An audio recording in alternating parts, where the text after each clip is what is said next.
presentation of Fox Sports. We are Baltimore. We are LA.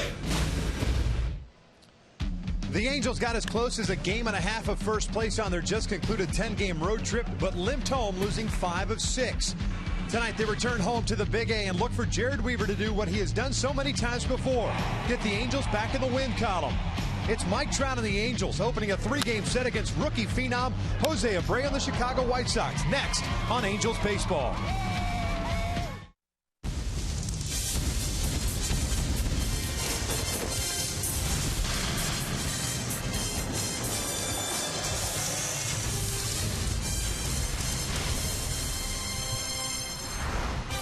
Well, after a disappointing road trip, the Angels return home. Remember the last time they were here, they had a 7-3 homestand, and that's what they're looking for. Some home cooking tonight. Chicago White Sox in town for the first of 3.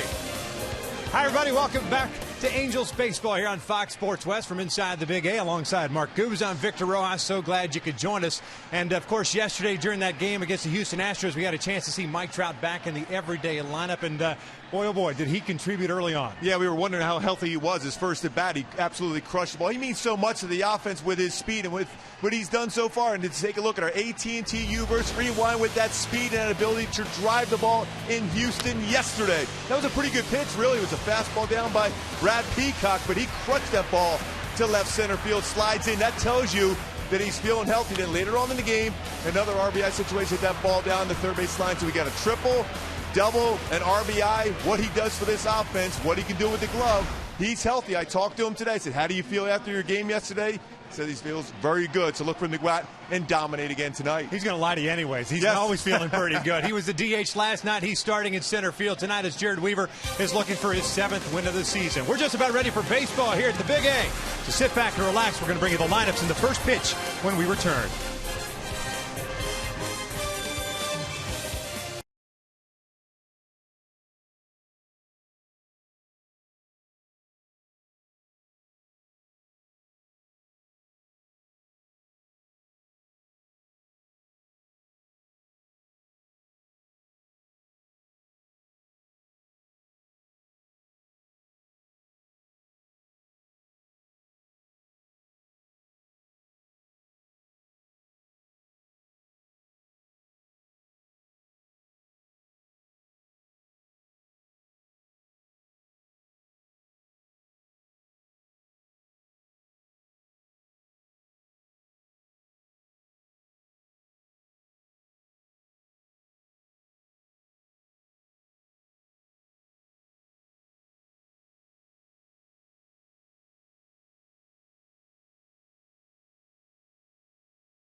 Oh, a little Jared Weaver gnome night here at the Big A. Oh, you're listening to the music, aren't you? Yes, just a little bit. Got some fantastic music. We had Black Keys early on. Yes. Love it. Turn the page. New day after a tough road trip. You have to turn the page, and that's what Jared Weaver's hoping to do as the Angels, wearing their pearly white home uniforms, have taken the field. We'll take a look at Robin Ventura's starting lineup for the visiting Chicago White Sox, currently 2.5 back in the American League Central Division with a 31-30 record. Adam Eaton will lead things off. He's in center. Gordon Beckham at second base. Connor Gillespie at third. The phenom himself, the first baseman from Cuba, Jose Abreu, is the cleanup hitter. Adam Dunn, the DH. Alexi Ramirez, the shortstop. Diane Viciedo gets his start in right field. Alejandro De Aza in left. And Adrian Nieto gets his start behind the plate. A Rule 5 pick this year, so the rookie is behind the plate, facing Jared Weaver, as I mentioned, going to break, looking for his 7th win of the season. Well, he's got outstanding numbers against Chicago in his career. ERA 1.59. But the keys for Weaver to his go-tos today: get some quick outs, get deeper in the ball game, use that changeup and curveball to get some quick ones, and curb your enthusiasm. Use that curveball, especially against the lefties on the outside corner. He went away from that his last start. The middle part of the game against Oakland, go back. That pitch is outstanding. You're trying to resurrect that show, aren't you? Yes, I am. As well you should. Let's take a look at the defense behind Jared Weaver tonight. Josh Hamilton in left, Mike Trout in center, Cole Calhoun in right. The infield consists of David Freese, Eric Ibar. That is Grant Green at second base, Howie Kendrick with the night off. C.J. Cron at first, Hank Conger behind the plate. And you mentioned Grant Green at second base. That's his second start this season in that position. 35 starts at second last year. So very good to the glove side especially. He's very good also in turning double plays. Angels with the 3-7 road trip. There's Howie. Just a day off. Nothing wrong with them. Find themselves 5.5 back in the American League West at the start of the day, tied with the Seattle Mariners behind the Oakland Athletics with a 31-28 record. Adam Eaton ready to lead things off, the center fielder for the Chicago White Sox. Tonight's first pitch is being delivered by the UPS store. Weaver coming off a loss against Oakland. 6 runs, 5 earned, 11 hits, and 6 innings of work. 2 strikeouts and 1 walk. First one tonight, down and in. Eaton batting .247, has a home run and 15 runs batted in. 25-year-old acquired in the offseason from the Arizona Diamondbacks. That was part of that 3-team deal. The Angels, the Diamondbacks, and the White Sox. Hector Santiago trade. Chance to play every day out in center. 7 doubles, 1 triple. 2-0 pitch. There's a strike, 2-1. This is a White Sox team that has gotten younger, hungrier, different look than what we saw last year. 2-1 pitch now. Bouncer over to first, off the glove. Grant Green is there. Foot race for Weaver, and he's got him. That's why you always go to that side of the infield when you're a pitcher, regardless. Off the glove of C.J. Cron and over to Grant Green, who is in position to make that play. And good feed to Weaver as he's going into that direct line to the base. Not going up the line, but directly at the base. Allowed Weaver to be there in time to get Eaton, who runs well down the line. But Weaver, that long stride, gets there before Eaton does. 3-4-1. Nothing wrong with that. It's an out. It's an out. Take it any way you can, especially keeping Eaton off the bases with his speed. Gordon Beckham now steps in, second baseman. .289 batting average for him as he takes up and in. 4 home runs, 11 runs batted in. The White Sox team that is 6th in the American League in average, 3rd in home runs, 4th in runs scored. Matter of fact, they are tied with the Angels in the home run category, just behind the Halos in those runs scored, as that one's called a strike. Evens up to count at 1-1.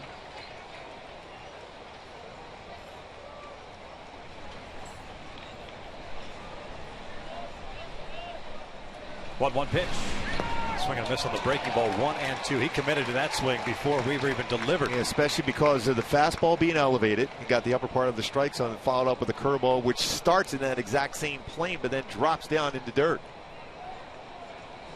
White Sox had the day off here in Southern California, coming off a series win against the Los Angeles Dodgers. 1-2. is just in. Good spot with that fastball. Ran that one inside. Had sink action. No seam fastball running it in on a righty, down and in. Just missed the zone.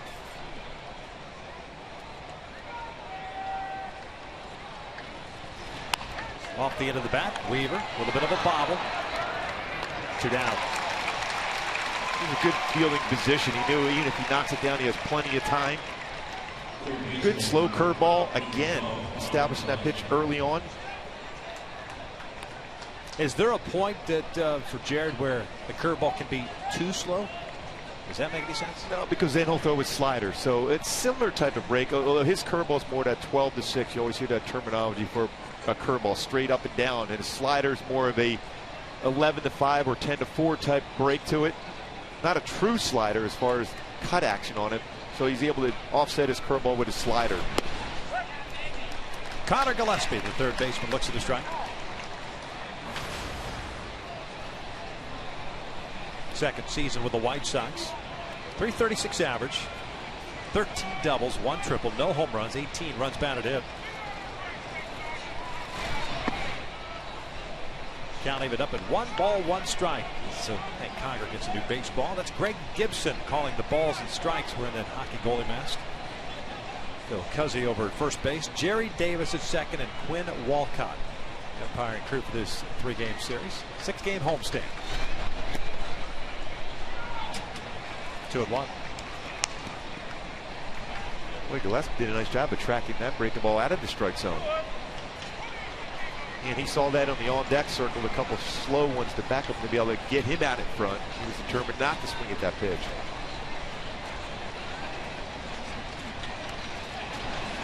Swing and a miss. 2 balls, 2 strikes. And he slipped Weaver when he delivered that baseball. Look at the landing area. One thing for sure, when you have Weaver on the mound, nobody else is going to be landing in that same spot that he does. Throws across his body, but still gets his arm in very good throwing position. 2 outs, nobody on, and a 2-2 count on Gillespie. Fastball, just low, full count. Jose Abreu on deck, cleanup hitter and first baseman.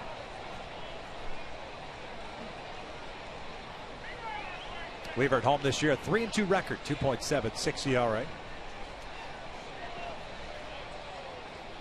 3-2, a swing and a miss. Gillespie tried to wait as long as possible, and it's a 1-2-3 inning. We'll head to the bottom of the first with no score.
His first strikeout of the ball game. We'll check out Mike Scioscia's starting 9 for the Angels. I mentioned that they played well here the last time. They were at home with a 7-3 homestand. Now a 15-13 record here at the Big A. Cole Calhoun will lead things off in right. Mike Trout at center. Albert Pujols the DH tonight.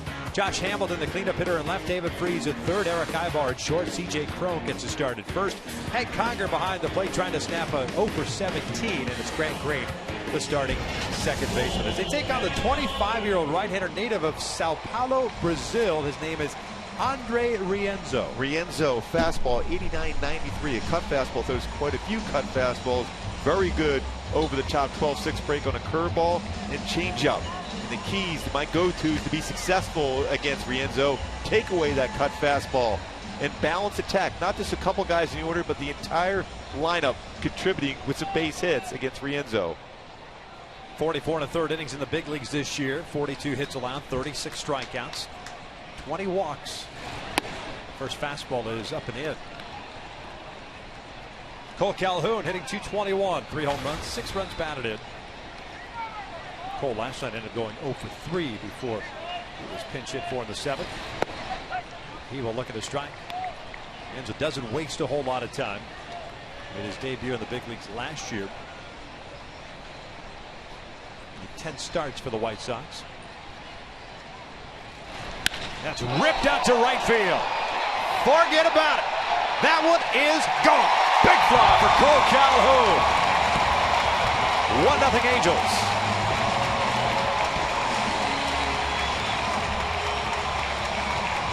Boy, did Cole get comfortable and took away that cutter. It drives his 4th home run, 7th RBI of the season. That's how you get it started at home.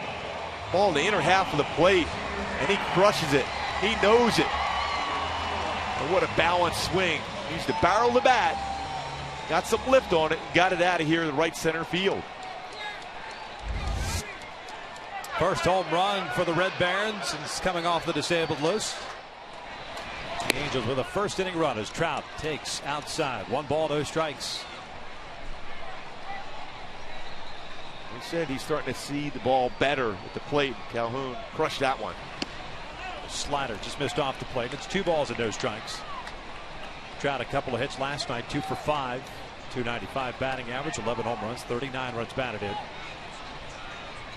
double and a triple last night. That one's in there. First time the Angels have faced Rienzo. That's why it's important for the leadoff man and Cole Calhoun to see a couple pitches and crush one of them. That one fouled at the plate. Well, the Angels on his past road trip, when he scored 2 runs in the first inning the entire trip. Already 1 here, 1 batter in. That's not to say they didn't have opportunities to score more, because they did. Just did not take advantage of it. And that was part of the issue on this last road trip. 2-2. Breaking ball low. A full count. And the big thing for Rienzo, if he doesn't throw his curveball for a strike, he becomes very hittable. He's got a good cut fastball. Like I said, fastball velocity solid, but he needs his curveball to work. That's ripped into right field, a base hit. Good piece of hitting by Trout going the opposite way. So back-to-back hits for the Angels to start the bottom of the first. Before Albert comes to the plate, take a look at our Hyundai key to the game. And with Chicago town, a little Chicago band, Sticks, show me the way. Victor, you won't believe this, but before the game, I text my good friend, our producer, Jeff Kibler, said, what do you think? I'm thinking Cole Calhoun is going to show him the way today, see some pitches, and connect on the baseball. Well, he did all right. First at bat. Yep. Sure did. You've been on a roll of late. Boy, did he get that one good, too. Got that fastball out in front and squared it up perfectly. Albert takes outside.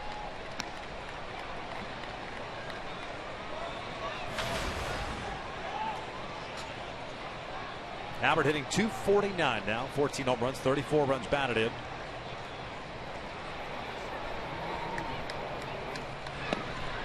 It's 2 balls, no strikes. Pujols last night 0 for 4. Did have an RBI, a sac fly in the first inning. Now, if you're Pujols, you're sitting in a great hitter's count. 2-0. You look for that zone. Robert Ventura looking at his charts now. 2 good swings against the starting pitcher. Trout takes off. The breaking ball's a strike. The throw down to second, and not in time. A stolen base for Trout. We said it quite a bit on the road trip, but the Angels did not run. Just 2 stolen bases the entire trip. Boy, very good jump and good patience by Pujols, allowing that pitch to be delivered and allowing Trout to get into scoring position for him. 6th stolen base of the season. hand in there before the tag was applied. Albert with a 2-1 count. Nobody out. Calhoun with a leadoff home run. Trout with a base hit on a 3-2 pitch. Big lead for Trout again at second. 2-2. Cut fastball, but that's the one you generally don't get back when you throw a cut fastball and stays in the middle of the plate. If you're a right-handed pitcher, you're facing a right-handed batter, and you're throwing a cut fastball, you want to start on the corner and then go off the outside corner, not in the middle of the plate.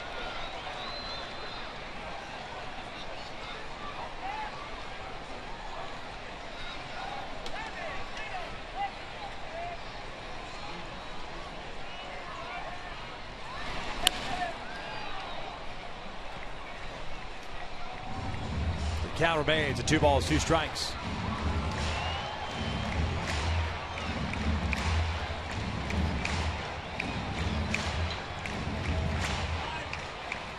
These are one of those at-bats for Albert as he tries to get his swing back intact, using that lower part of his body. Let that baseball travel and think in terms of hitting that ball to the right side of the infield. Even if it's an out, you are able to advance Trout to third base. Usually when Pujols is going well, you want him to drive the guy in. But at this point, just get relaxed at the plate, think the other way, and if he makes a mistake, then you turn on it. He's been very pull happy over the last couple of weeks. That wasn't the case early on.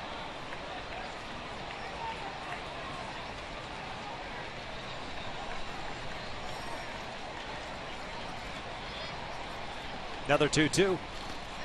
It's a breaking ball in the dirt.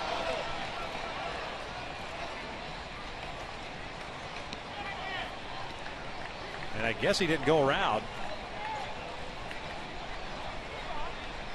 And Greg Gibson's going to go out.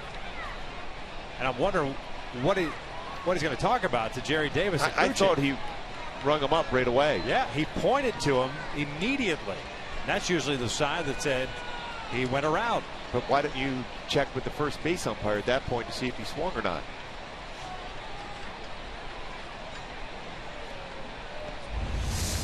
Didn't foul it.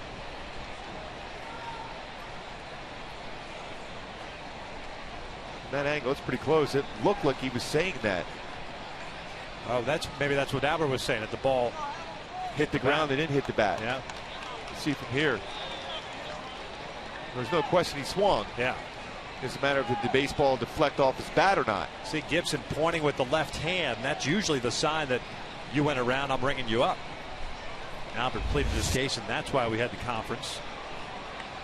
That's the conversation going on with Robin Ventura right now from Greg Gibson to see if the baseball hit the bat. I have no idea. I have no idea, to be perfectly honest with you. And I've always wondered about this too when you've got a home plate umpire. The home plate umpire didn't hear contact with the bat. It looked like it changed direction slightly enough to tell you that it did hit the bat off the ground. Because otherwise it's going straight back at the catcher, but it ended up going up towards his arm. So I guess one of the other 3 umpires saw the ball hit the bat. New life for Pujols. Hamilton on deck, Trout at second. And a swing and a miss. 1 down.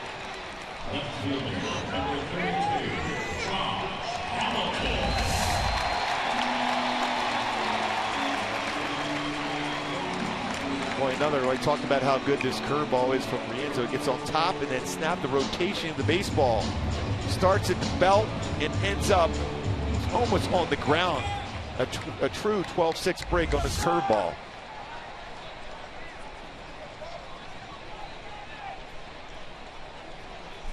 First one to Josh. Swing and a miss. Well, like I said, if he starts getting swings or throws that curveball in the strike zone, it's going to be a difficult night against him. We've talked about the struggles the Angels have had with men in scoring position this year. Currently hitting .245 as a team. Middle part of the order had some opportunities yesterday. Not just once, but twice, especially late in the game. And unable to bring in runs. Actually 3 times. The first, the 5th, and the 9th innings. Pujols and Hamilton. Albert's struggles with men in scoring position continued all season long. This one's ripped to right field. That's headed toward the corner. Trout will easily score. Hamilton on his way to second. It's 2-0 Angels as Josh strolls into second with his third double of the year. And Josh Hamilton happy to be hitting back here at the Big A. His first start here at home in quite some time. Doubles down the right field line, 8th RBI, third double. 2 runs scored here in the first for the Halos. This time this breaking ball gets too much in the strike zone. Right around knee high. And stayed back on it well. Hamilton did and pulls it down the line for a double.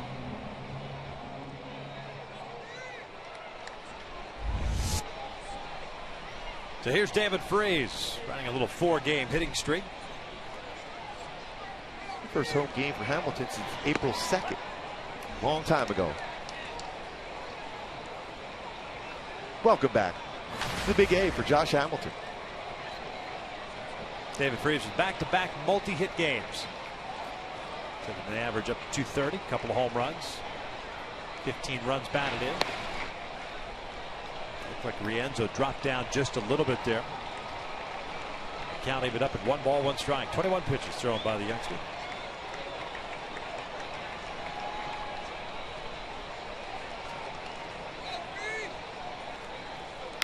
Breaking ball, rolled foul. Much easier play for Gary DiSarcina than we saw on the road trip. Ball hit at him. On his toes this time. How much he can do.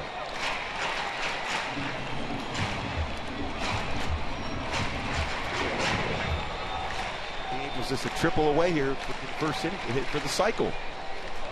Start the game.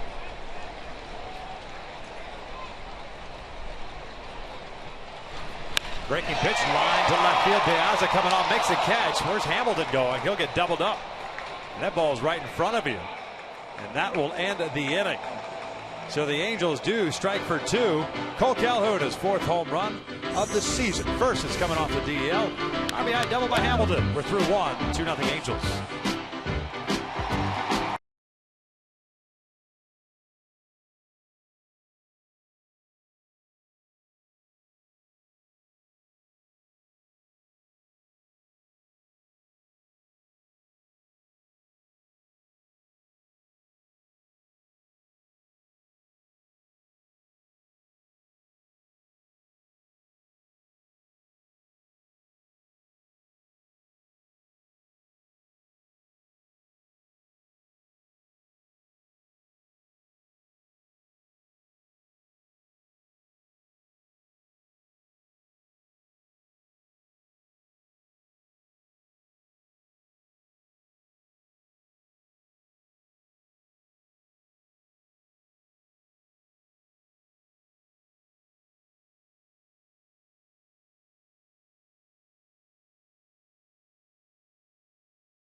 That home run by Cole Calhoun. Our Carl's Jr.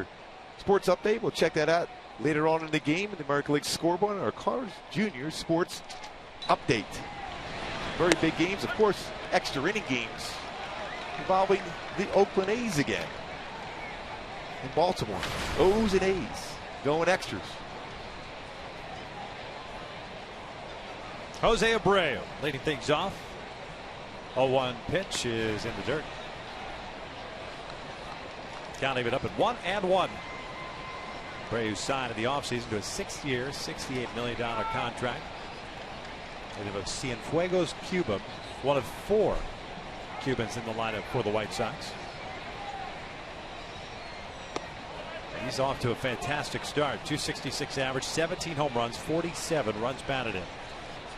Has 12 doubles, 1 triple. Take a look at the most RBIs through his first 47 career games.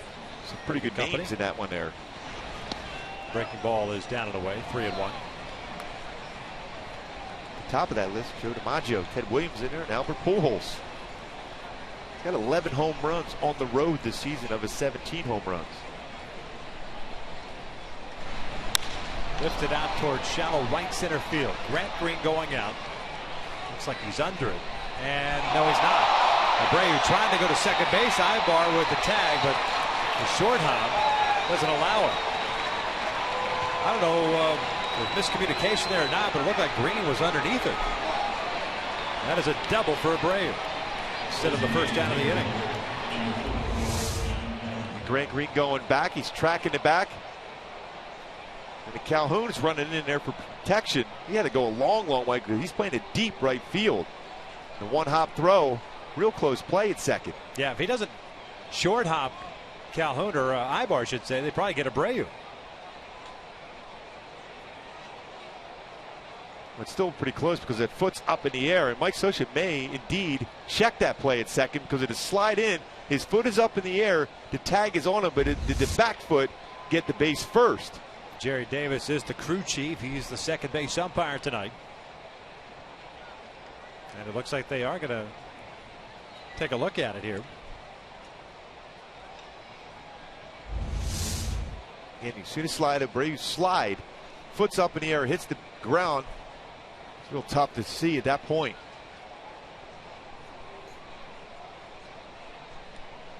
I think they're waiting to finally get word to Scioscia to decide whether or not they're going to, and they're not.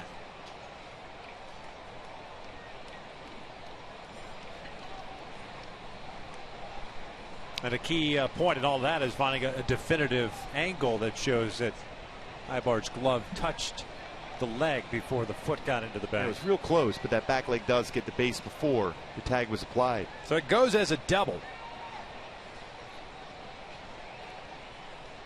Adam Dunn takes outside. Boy, that's an out that you got to have, especially with Abreu at the plate. And a hitter's count, 3-1 count, and he misses his swing. To me, as an infielder, you are, if you're under it, you're taking it. Yeah. Unless you hear someone say, "I got it." It didn't appear that Calhoun even called it. He was there for protection, running in as hard as he could, but he had to go a long way. He's playing extremely deep against Abreu, who has good power that way. Yep. So it's going to be an unbelievably tough play for Calhoun to come in, and Grant Green looked like he was underneath it. Adam Dunn, the DH, 223 average, 9 home runs, 24 runs batted in. Angels scoring 2 runs in the first, a home run by Calhoun, an RBI double by Josh Hamilton. Dunn here in the hole, 1 ball, 2 strikes. 34 home runs, 86 runs batted in a season ago. A very rough season for the White Sox. 63-99. Last place in the American League Central.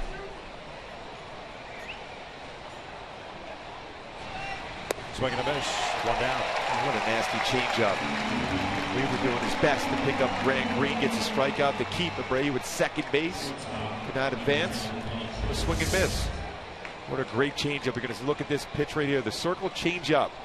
It looks like a strike. It then runs down and away from Adam Dunn to get a swing and miss. The velocity, 77, and running sinking action. A lot of comfort there for Weaver against the White Sox. 1.59 career ERA with a 7-2 mark. Best ERA versus any American League club. Alexi Ramirez at the plate. 1 out, 1 on. Abreu at second base. And Ramirez takes a breaking ball for a strike. Alexi off to a terrific start. 319 average, 7 home runs, 36 runs batted in. It's just 284 last year. Drove in 48.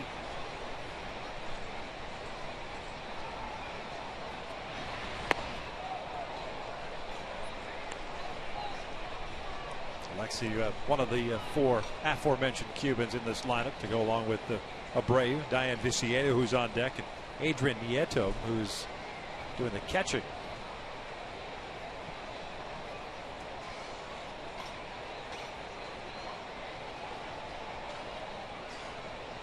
First time we've had 4 native Cubans in the lineup since 1969 Cleveland Indians. Who, by the way, Ray Fosse was a part of. I found that out when I was researching. I had no idea. Jose Cardinal, Zoyo Versalles, Jose Askew, and Luis Tiant on that 69. Luis Tiant. I love to watch him pitch. Off the end of the bat, foul, 1-2. See, Vic, you mentioned earlier about his curveball could be too slow. See, that one is 71. Early in his at bat against Ramirez, he threw him a slider at 80. So you have a similar type of break, but there is a differential in the speeds that still allows Weaver to get hitters out in front. His slowest curveball so far is 67. Best fastball, 88 so far.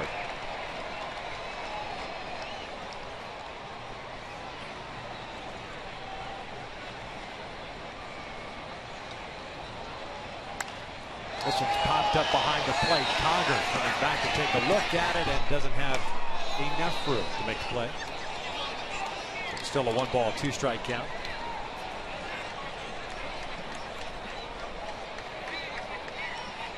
Well, Hank did a terrific job the other night catching Garrett Richards. He framed a lot of those good hard sliders that Richards threw and that fastball throughout the game. 50 pitches of 95 miles an hour or better in his last start for Garrett Richards.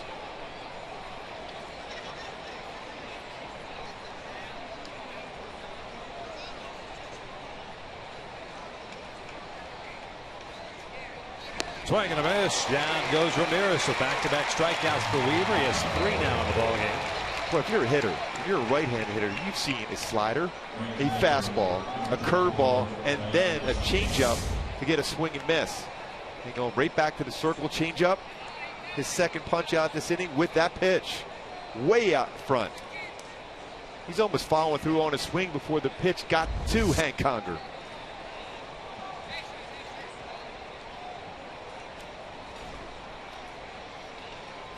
So Abreu still at second. Here's Viciedo, the right fielder.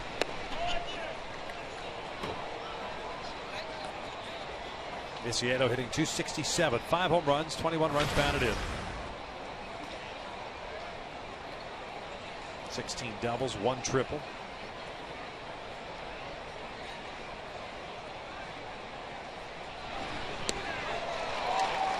That's the pitch I'm staying with against Viciedo this entire game. Either a curveball or slider.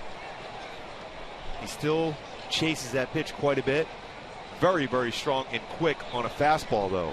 So if you're going to throw him a fastball, you better spot it well. Go middle away, right? Try to keep it down because he's got good power up and away.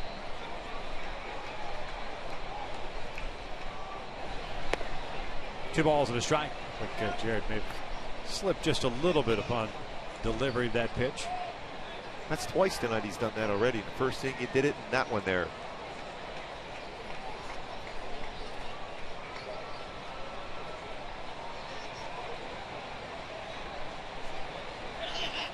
A couple of extra pitches being thrown because of that ball dropping for the double for Abreu.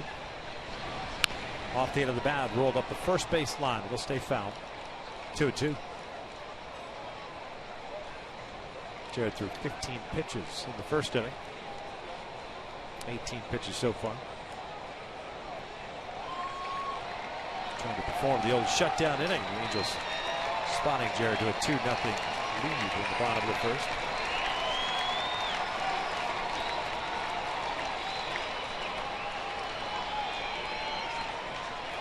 Left-handers hitting Weaver this year, .257 average. Right-handers, .165.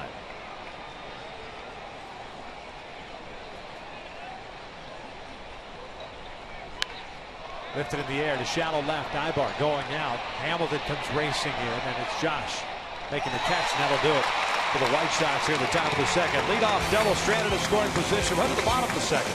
2-0 Angels.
Second, Ibar, Crone, and Conger for the Halos. And in between the inning, you have some communication, talking with Dino Evil, who's working with the outfielders. You have Alfredo Griffin working with the infielders. That discussion on who has that ball. When basically Dino Evil saying, until you're called off, that is your baseball. You got back in that position, and Cole's running in there. He's saying he didn't call it. Now Alfredo's going over talking with Grant, who doesn't have a lot of experience at second base. So that's good to see the coaching staff getting with Garrett and with Grant, I should say, and getting with Cole Calhoun about the communication and getting those routine outs against a powerful lineup like the White Sox. Jared had it through just 5 extra pitches, but retired the next 3 guys. Ibar takes a strike, and it's 1 ball, 1 strike on the Angels shortstop. 277, 4 home runs, 34 runs batted in. Tied for second in the RBI categories. This one's bounced foul. Alfredo with the old soft hands. 1-2 on Eric. Ibar last night 1 for 3. 2 RBIs. A base loaded walk in the ninth. Count evened up now. 2 balls, 2 strikes. 3-game series against the White Sox and the Oakland A's rolling to town for the first of 3 on Monday. Full count. Rienzo threw 23 pitches. The first inning had 1 strikeout, 3 hits allowed. Made 3 starts at AAA Charlotte before having to call the big leagues. Now one's upstairs. Leadoff man on board. And coming up later in the game, we'll bring you the AT&T fan photo of the game, but we need your help. Tweet your photo using hashtag WestFanPhoto. It could be shown in an upcoming game broadcast. And I would imagine we might get several submissions tonight with the Jared Weaver Dome. Oh, I would hope so.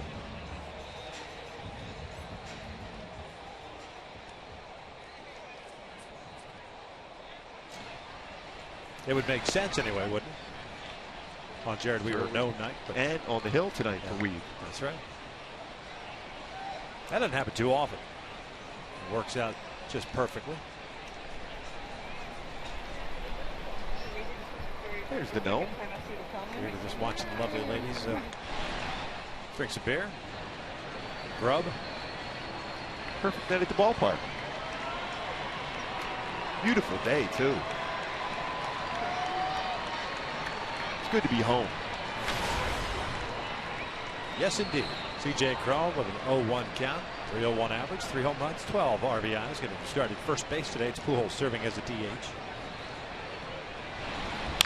Off the end of the bat towards second. Back up with a flip to Ramirez. Quick throw to first. Double play. Second turn by the Chicago White Sox. 2 down. Nobody on for Hank. Number 16.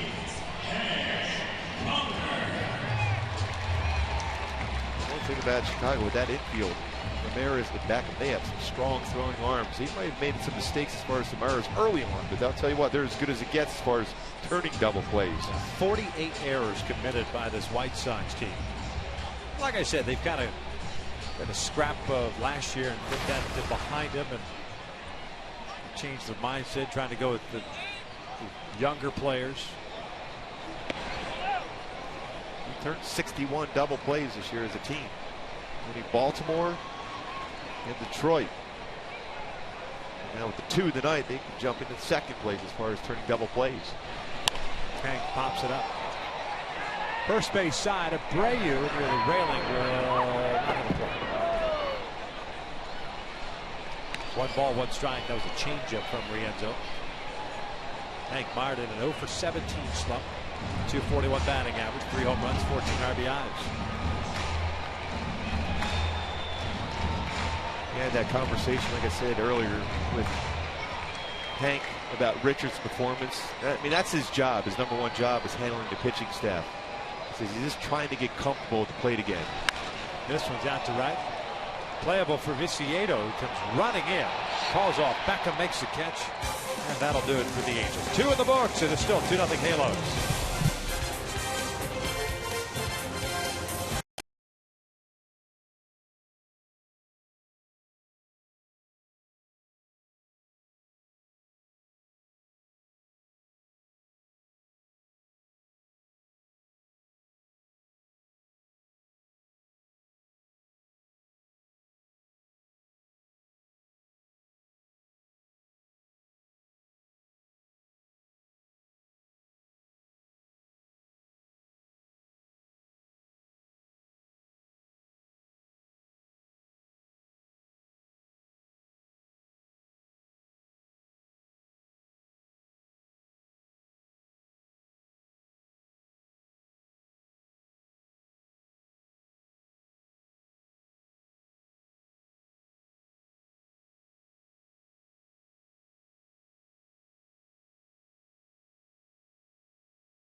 the third. White Sox sending up 8-9-1 against Jared Weaver. It'll be Diaz, Nieto, and Jared with 3 strikeouts, 1 hit allowed. Put that one in quotation marks.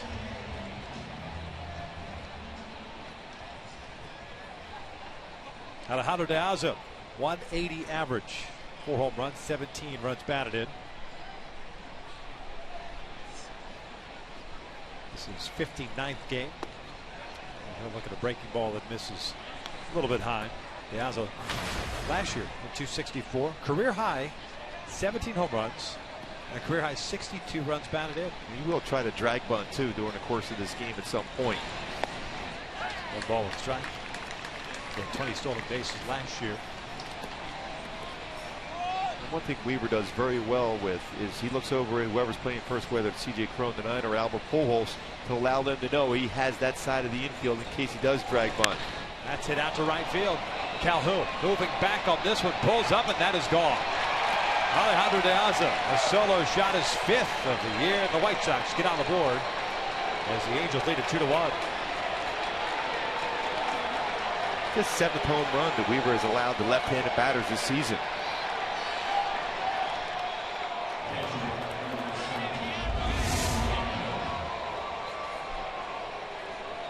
More of a slider.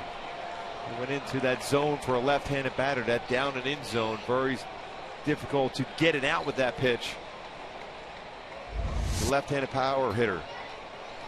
Diaz hits that one out, his 5th home run of the season, 18th RBI.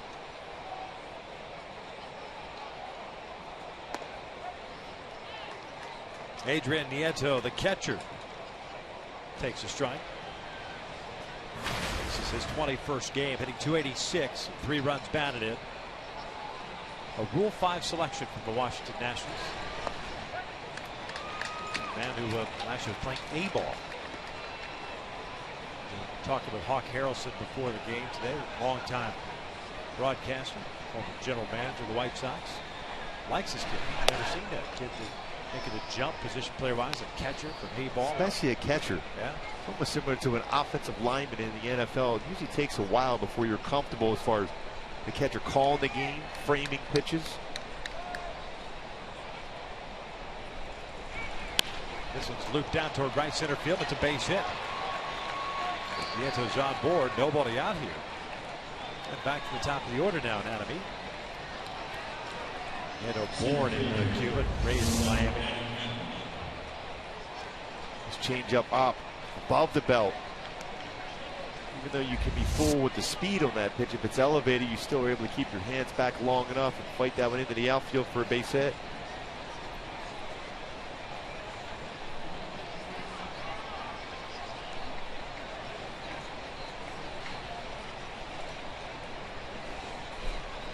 He grounded out his first time up, so he's 0 for 1.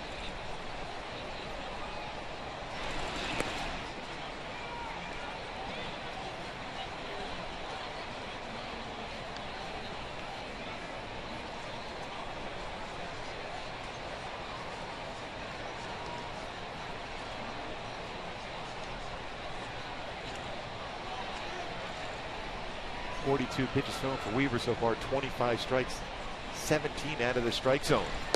Not the normal ratio for Weaver, and inning now behind 2-0.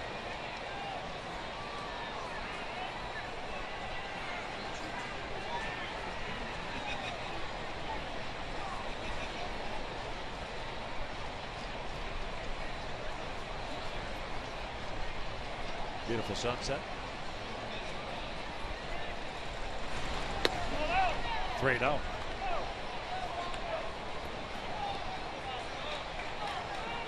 One thing with this White Sox club, they can hit the ball hard and far, and they've scored a lot of runs, 273 runs on 63 home runs this season. Difficult to gift runners.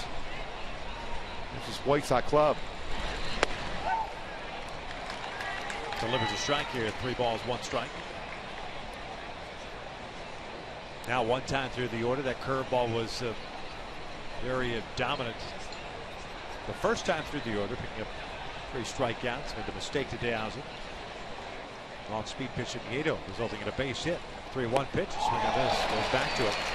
Full count. Well, as a leadoff hitter, you have to be thinking you're getting a fastball 3-1. Instead, he gets a 69-mile-an-hour curveball. He has been in the leadoff spot and in center field in every game that he started this year.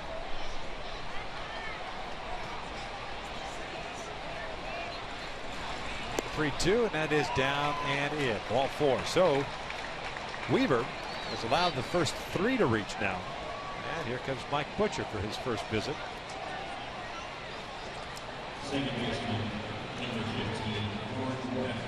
Well, we talk a lot about the deception that Weaver creates by throwing across his body like he does. You see the pressure he puts on his elbow. You get a good view of this. It's unbelievable as he torques and throws the changeup or even his fastball in that arm angle, thrown across his body. It gets in a good arm angle to deliver the baseball. That's why most times he's very consistent in the strike zone, but it's a lot of torque being put on that elbow and shoulder.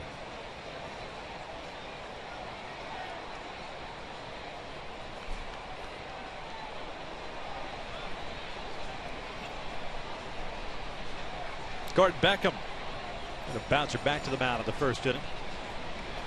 He's 0 for 1. The Angels will certainly take that. A couple of men on. Still looking for that first down to change up upstairs. And we kind of saw this from Jared the last start against the Oakland A's. Looking good, and all of a sudden things kind of went away from him. And probably still a little bit bothered by the fact that he gave up the home run to De Souza. Eighth place hitter came in batting 180. This was lifted to right. Playable for Calhoun or Trout.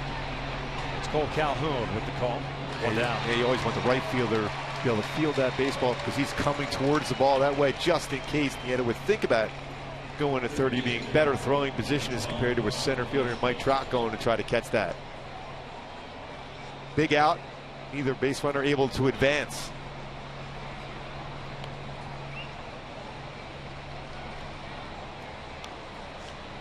So it's the third baseman Connor Gillespie at the plate. Strikeout victim to end the first.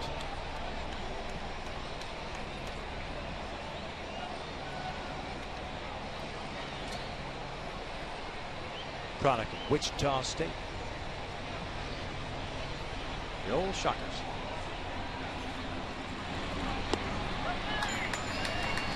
Had some real good teams over the years at Wichita State. Stevens, longtime coach.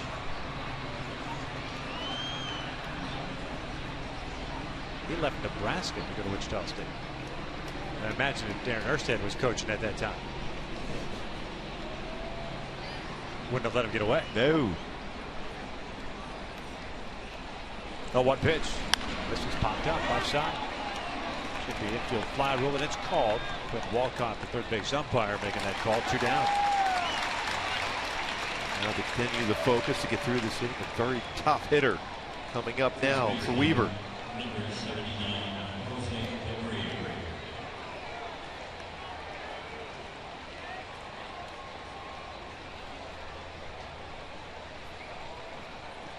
Abreu credited with the double. Second inning. That was that ball that nobody caught between Grant Green and Cole Calhoun. And now Hank and Jared are going to talk things over.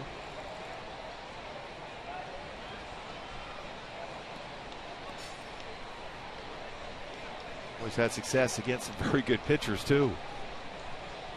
That's a good thing Jared hasn't won a Cy Young then. That's how I take that. You got to think of the positives. Absolutely.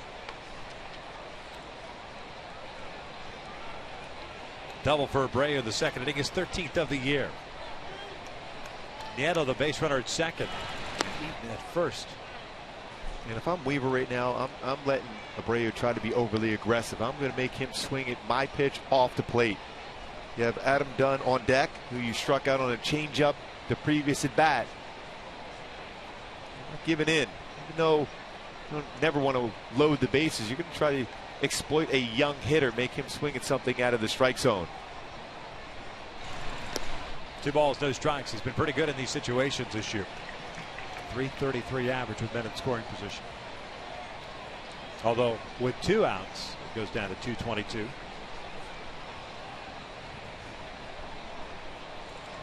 But still, I'm not giving in. I'm not just going to throw a fastball middle part of the plate with this power that he has.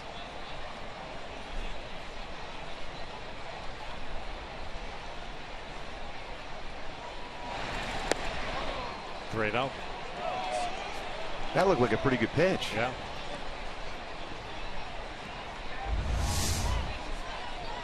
See where this gets the strike zone. Looks like it's getting the lower part of the strike zone.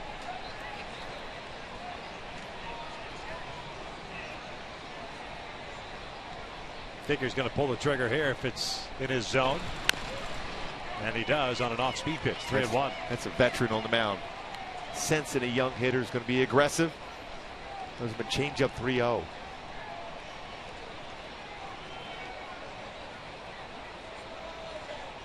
Abreu wears the number 79, numbers Mom picked out while playing for Cienfuegos in Cuba. Carrying that over. Why would you? It's worked out well. Yeah. Very good, exciting young player.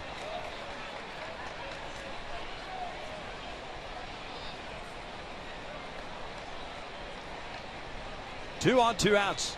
2-1 Angels here in the third. 55 pitches thrown by Weaver.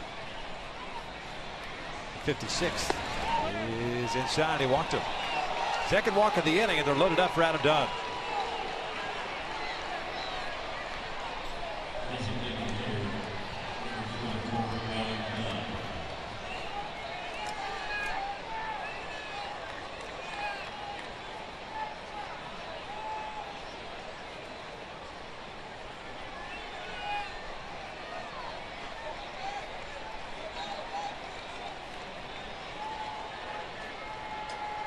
Dunn, a strikeout victim in the second.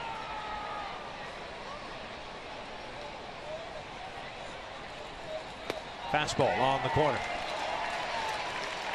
Weaver opting to go from the stretch here. Angels getting 2 runs in the first inning. And Diaz leading off this third inning for Chicago with a solo home run.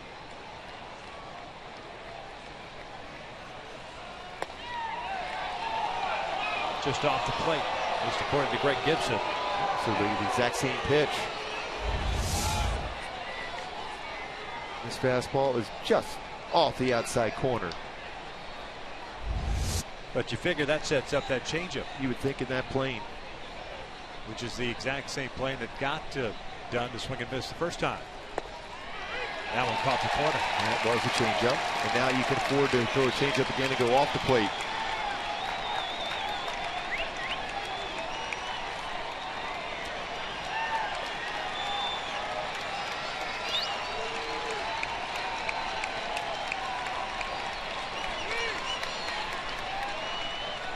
One-two on the way.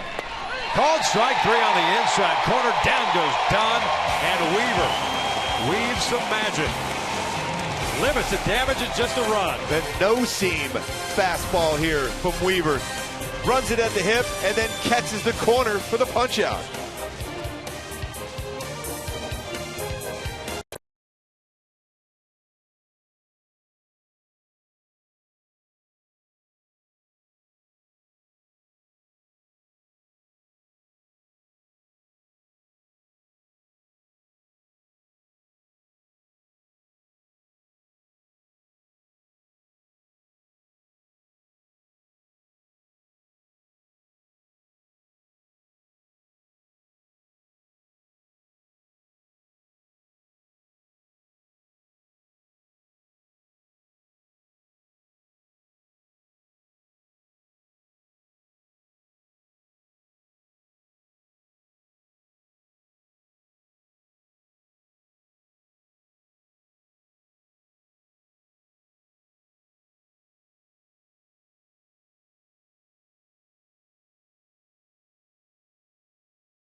The gnome's having fun. The gnome is everywhere. Oh. The smile on the gnome is priceless. The gnome is the ultimate wingman. He's still got the game face. Jared Weaver does. Yeah. The gnome has a smile. Yeah. Very unlike the gnome. The gnome's happy. 9-1-2 for the Angels. Green, Calhoun, and Trout. Grant Great hitting .361, getting the start tonight at second base. He will look at a strike. Home run, 6 RBIs. There's 4 doubles as well. Rienzo settled down in the second inning for a leadoff walk. Soft ground ball. We'll flip it to Abreu, 1 out. And now it's time for Coors timeless moment. 1964, my guy, Dean Chance. The Angels pitched 14 shutout innings. Scoreless innings against the Yankees, but the Yankees won 2-0. They scored 2 into 15. That's a Louis, right? Went 13 scoreless innings. It's a Hank Withel. Dean Chance won the Cy Young that year, 1964. That's 50 years ago today. Yeah. My guy, Dean Chance. That's incredible. 50 years. 14 shutout innings, and you get, well, hey, nice try. Good job. No Good doubt. bullpen session. Yeah, you saved the bullpen. Yes. I was talking to my old man the other day and was asking, because we're going to Atlanta next weekend, and that's Father's Day weekend. See if he wanted to fly up from Florida. He said, no, I'm going to Philadelphia. And why wouldn't you? The anniversary of Jim Bunning's perfect game, which happened on Father's Day in 1964 at Shea Stadium against the Mets. That's a fantastic Father's Day game. Yeah, that's pretty good. Here you go, Pops. Yeah, I was perfect for you. Don't expect any more gifts the rest of the time on Earth, all right? Here's the ball. That's it. Go get him. Calhoun bounces it foul. That's 1 ball, 2 strikes. Jim Bunning can pitch.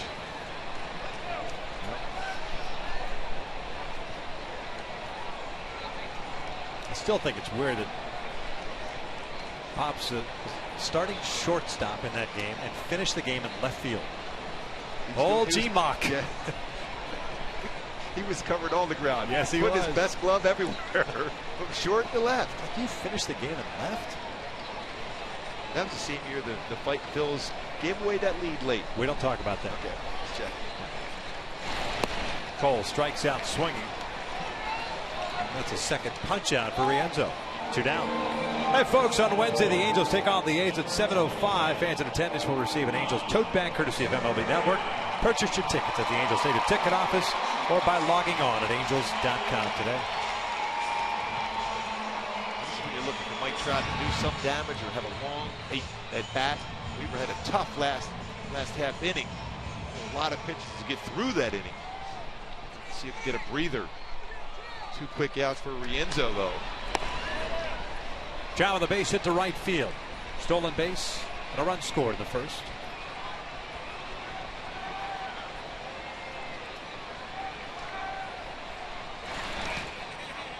Two balls, no strikes.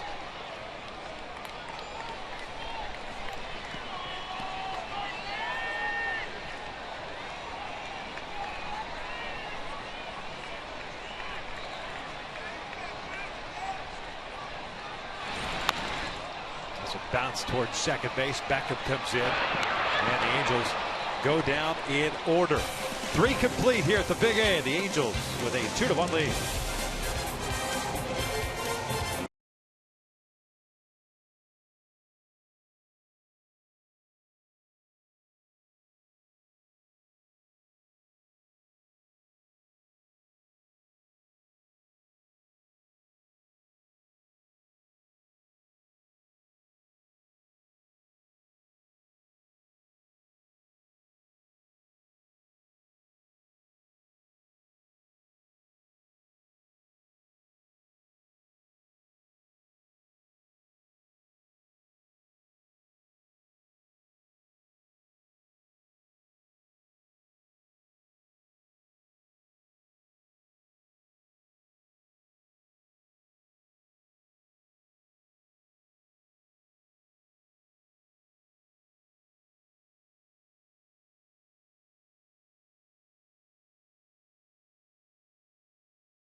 Folks, on the 70th anniversary of the invasion of Normandy, we'd like to welcome those watching tonight's game on AFN, the American Forces Network, broadcasting to the U.S. Armed Forces serving in 175 countries and aboard ships at sea. They're watching around the world in Iraq, Germany, Italy, Southwest Asia, South Korea, Japan. Not only do we thank you for your service, we welcome you to our broadcast. I saw a lot of that stuff today on TV, remembering 70 years ago today, our servicemen, just unbelievable, true heroes. No doubt about it. Ramirez, Viciedo, and De Aza here in the fourth against Jared Weaver.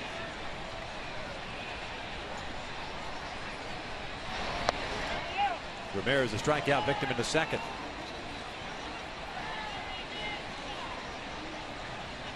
.26 pitches thrown by Weaver in that third inning. Got out of a bases loaded situation. Ramirez is basically right on the chalk line of the batter's box. He's trying to take away that slow curveball. It's right on top of the plate.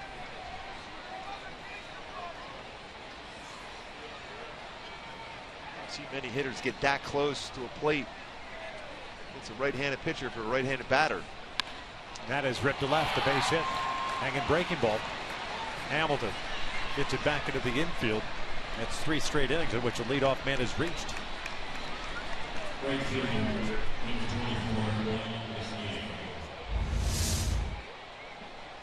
a breaking ball slider that stays out over the plate enough. Weaver not happy with the location of the pitch.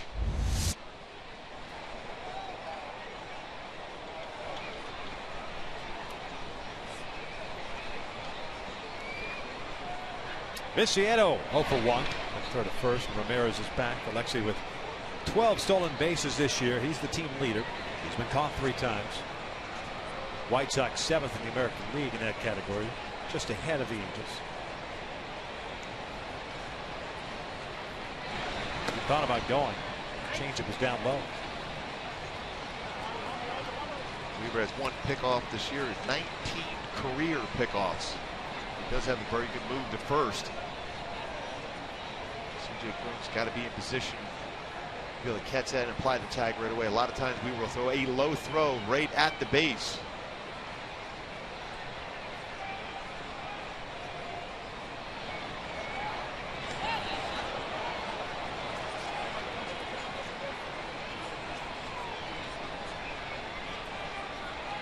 Darrell Boston, the first base coach, giving him Ramirez the times for Weaver.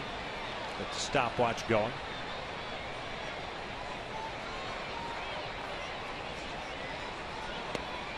On the corner. 1 ball, 1 strike.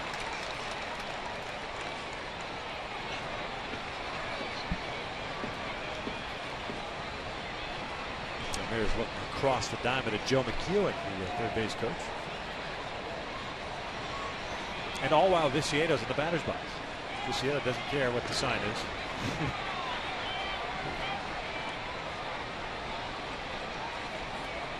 Trying to focus in and hope again in the mistake pitch. Weaver's looking for a pitch to be able to get him to hit into a double play. Grounded into 8 so far this year. Breaking pitch, and there's possibly the 9th. 6, 4, 3. 2 down.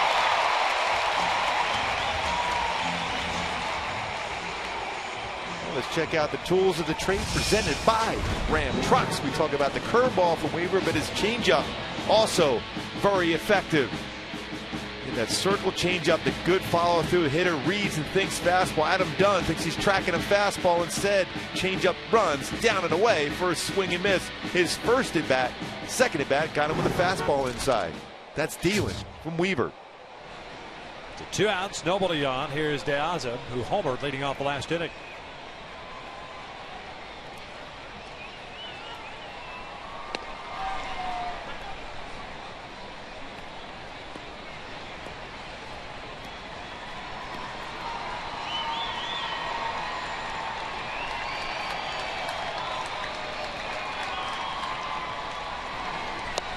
Two and 0.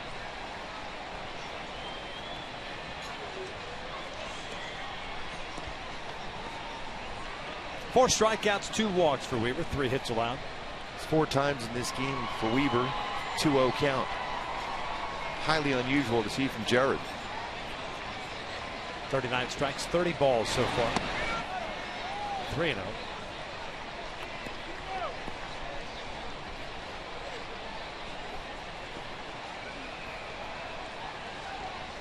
Yeah, got a lot of guys in this White Sox lineup with that lift swing. So we saw last inning with Diaza hitting that home run. If you miss up, whether at the knees or thigh high, you could be asking for trouble, especially with a lot of off-speed stuff. And when you think about the White Sox hitters, especially their left-handed hitters, in that ballpark, that jet stream out the right center, they're going to have that swing. So they're looking to do that here at the Big A, but they're used to that swing at home. So if you're going to pitch a fastball against them, just stay on the outer half of the plate. If you're going to try to lift and pull, chances are you're going to roll over a ground ball and a fastball in the outside corner.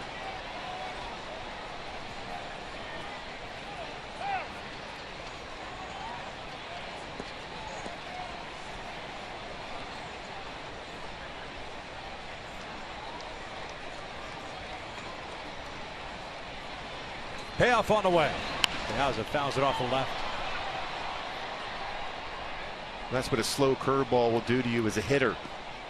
You have a fastball thrown at you at 85 miles an hour on the inner half, and you're late and jammed on it.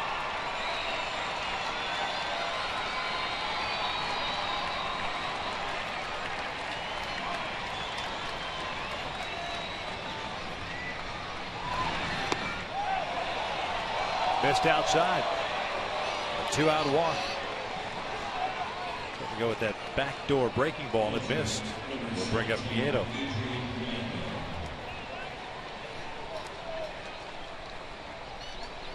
And Diaza will run also. 7 stolen bases in 11 attempts.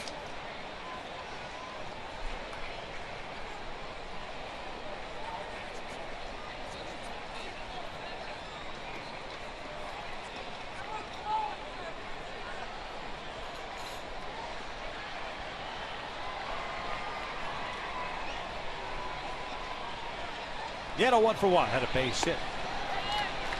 First time up. Originally a 5th round pick by the Nationals of American heritage. Miami high school.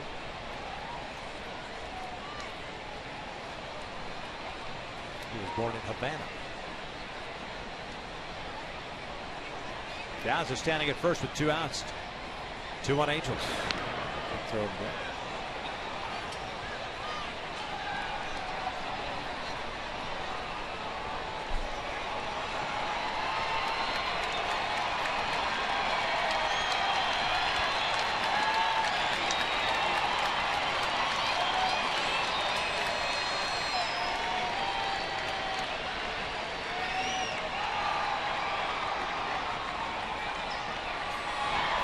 Off the plate.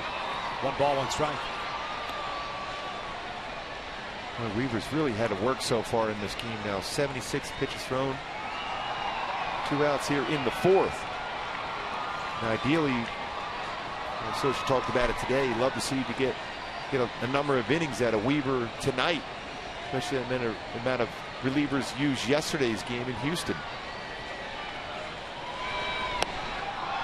2-1. 77 pitches with 2 outs here in the 4th.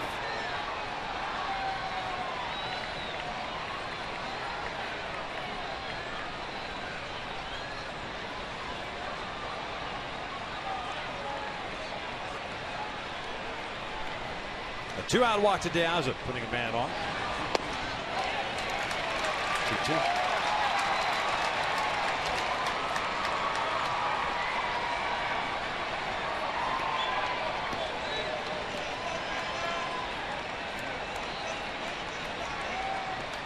The Angels in the bottom of the 4th inning will have Pujols, Hamilton, and Freese due up against Rienzo. In a 1-2-3 third inning.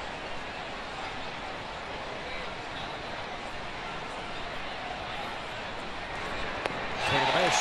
That'll end it for the White Sox here in the 4th. We'll head to the bottom of the 4th. 4, 5, and 6 coming up for the Halos as Weaver goes ahead. Conversation with Gibson. 2-1 Angels.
Things coming up for the Angels with a 2-1 lead. Albert Pujols to lead things off here, and we walk into our broadcast booth, and there is our guy.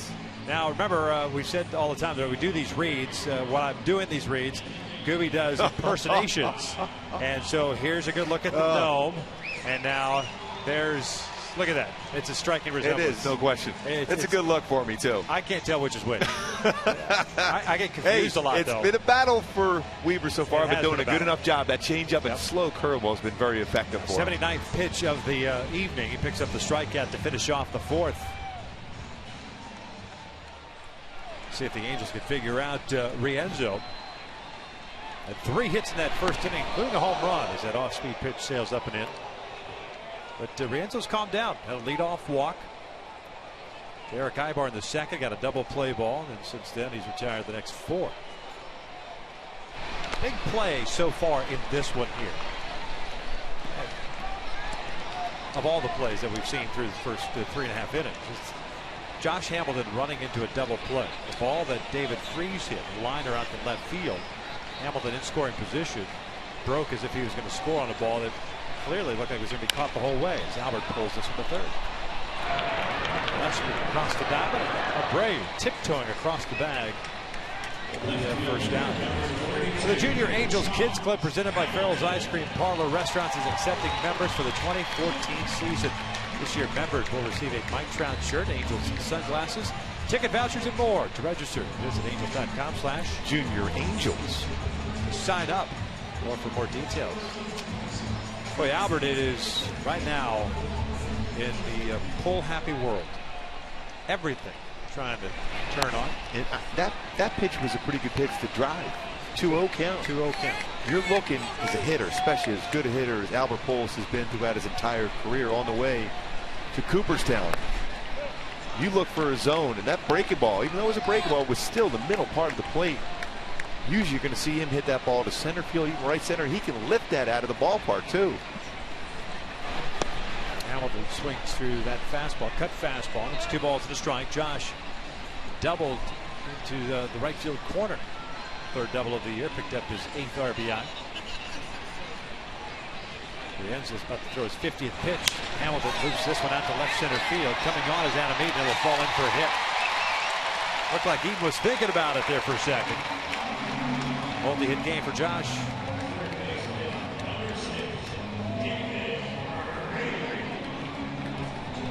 Well, he's made some real good plays. We've seen not only here with the White Sox, but with the Arizona Diamondbacks as far as aggressively coming in on baseballs. But that's a wise decision. Play that on a hop, especially when you have a pitcher on the mound that can get a ground ball. Don't take that chance. Let that ball go by you.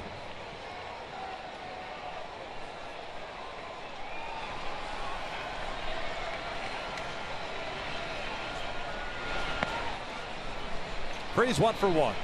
Pardon me, 0 for 1 with that fly ball hit out to left field. Hamilton was hoping he'd be 1 for 1. And the thing is, too, with Eric Ibar coming up after Freese, and Ibar has been fantastic as far as driving in runs, especially with 2 outs and runners in scoring position. This one's out to right field. That's going to fall in for a hit. Josh held up for a second to make sure Viciero wasn't going to catch it. Lesson learned. Yeah, he made sure that ball was down, and Freese using the entire field, a line drive caught in left field, and this base hit in the right field. Hamilton stops, reads that ball going to be down in the outfield grass, cruises into second base. So 2 on, 1 out. Eric Ibar at the plate.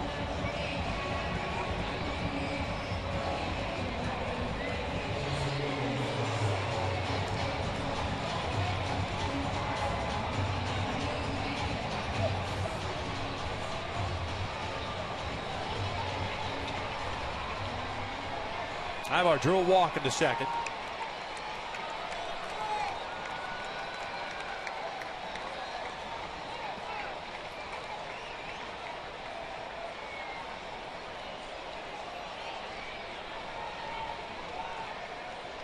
Gillespie playing in at third base. Just in case Eric thinks about dropping one down.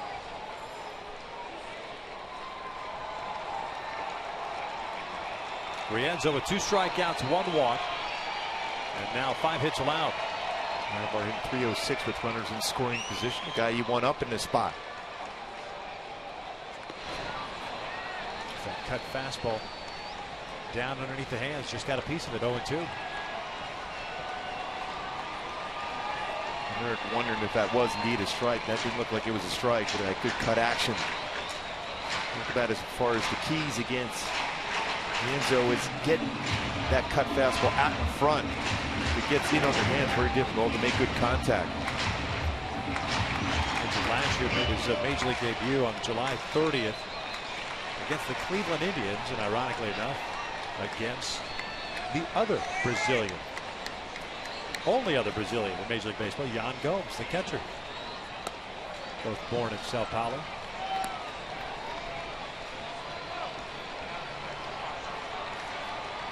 Gomes came to the States, got drafted. Rienzo was signed as an amateur free agent. 2006.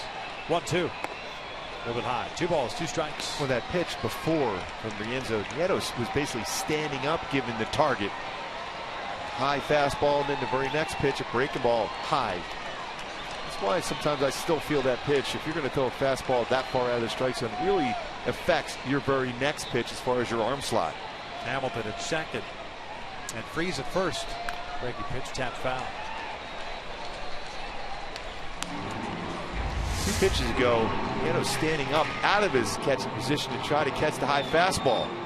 Now again, you create an arm angle to where you're going to have to drop your elbow to elevate it that high, and then the very next pitch was the same thing out of the strike zone.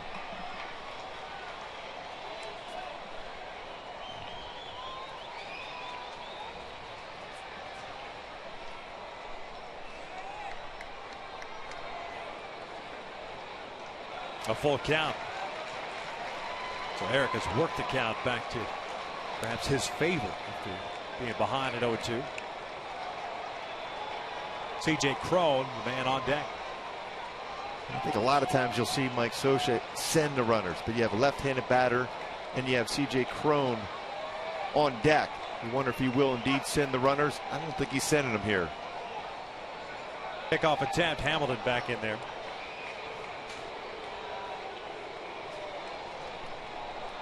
Josh wearing that guard on the left hand.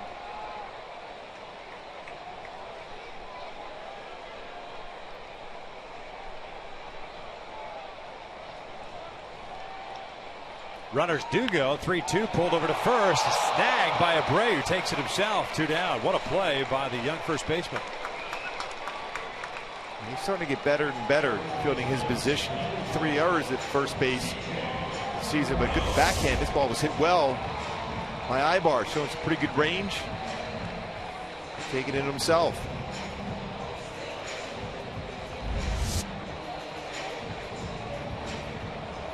So second and third now with 2 outs and Cron at the plate.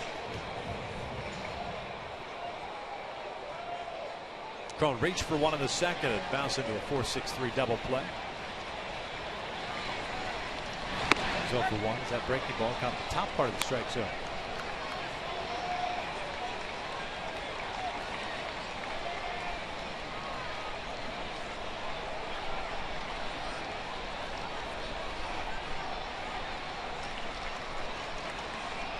This one pulled down the line. That's a fair ball. That'll bring in 2. Cron thinking about going to second. The throw from Deaza. It is not in time. 4-1 Angels. C.J. Cron picks up his 13th and 14th. Runs batted in. And his 8th double. Get you good at bats consistently. Driving in 2 big runs here. 2 in the first, now 2 here in the 4th. 2 runners in scoring position and getting the job done. So they go right down the third base line, driving in 2. Sliding in with his double.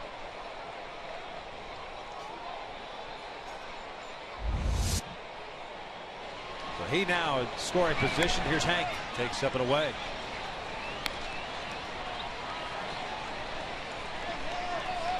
Hank, a fly ball to right field in the second.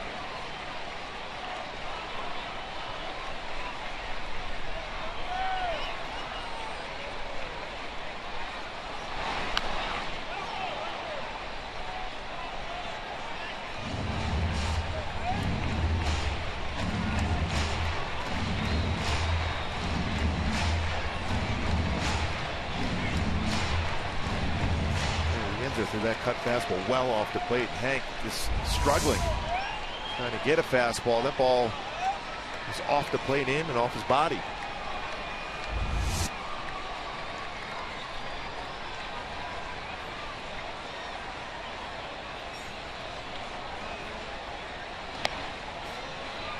Two balls, one strike.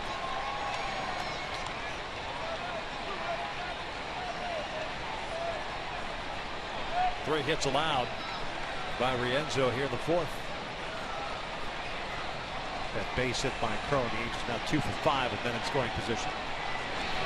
This one's pulled, and nobody's going to get this one. That's a base hit. Crone's going to come around to score. Hank snaps that 0 for 18. It's 5-1 Angels.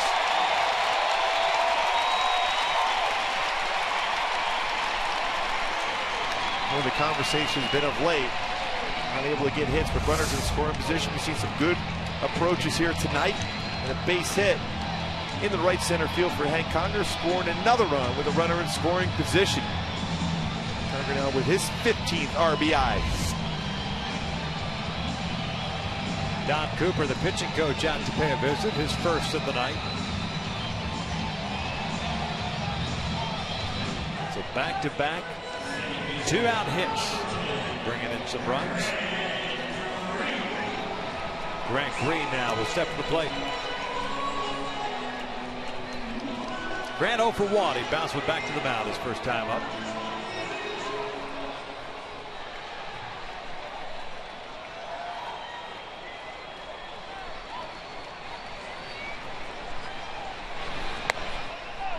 Check swing did not go, says Phil Cuzzy at first base. It's 1 ball, no strikes. There's some movement going on in the White Sox bullpen, but nobody warming up as of yet. Rienzo at 66 pitches.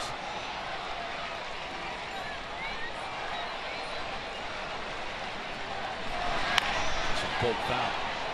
Evens up the count.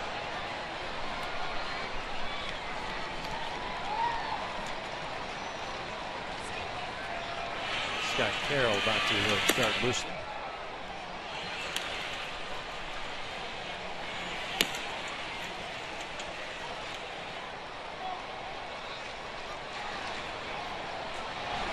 Breaking ball in there. 1-2.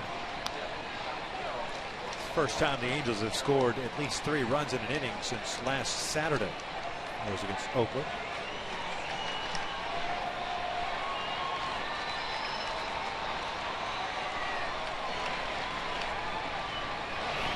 This one shot into right field, a base hit. Good piece of hitting with 2 strikes.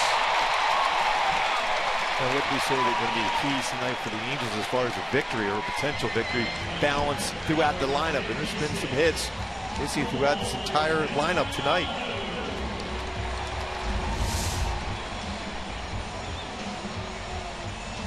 Cut fastball, stays up. Nice job of hitting. Try to do a lot with that. Cut fastball. Grant Green punches into the right field for a base hit. You get that lateral, you get up like in that part of the zone that you've talked about, that lateral movement right along the bat. Right to the big part of the bat. Wow. And that's the approach you have to take against a cut fastball when you're a right-handed batter. We haven't seen that from Pujols. He gets out in front and tries to roll over on that pitch. He has that capabilities of driving the ball that way like Green just did.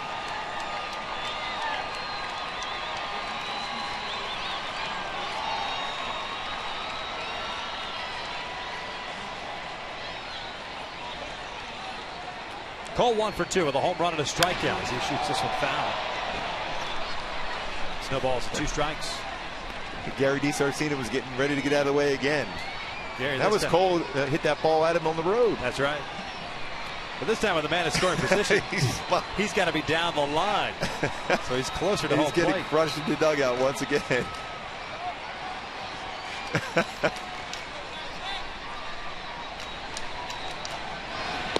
Off speed outside.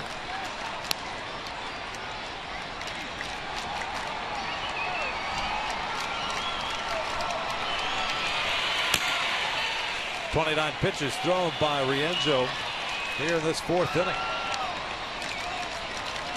1-2 down and in.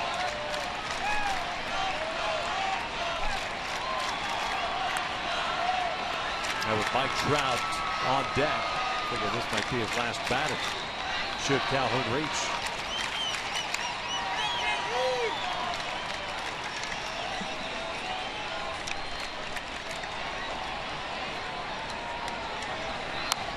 Fouled off.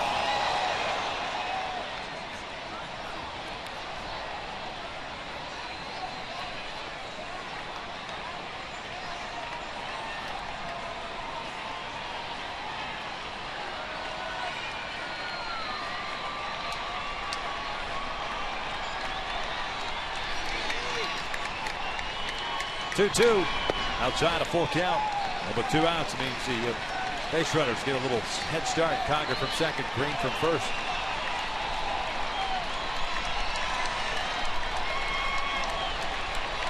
Fourth full count for Andre Rienzo.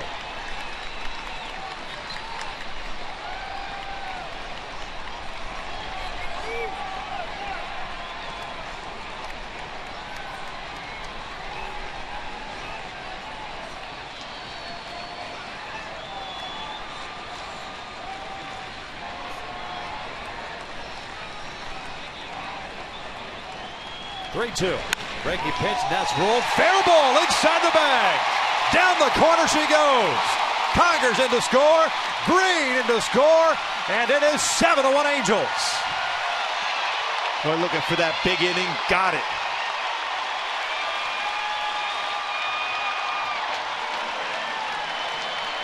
And Cole Calhoun's had himself a game so far. A home run to lead off this game and drive it in 2 with that double.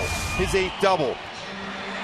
Now 9 RBI. Looks like Robin Ventura is going to go out and make a pitching change right down the line for Cole Calhoun. A good at bat, worked back into a hitter's count and did the job with a 2-run double. Exclamation point as Rienzo is done. Robin Ventura making the call with 2 outs here in the 4th inning.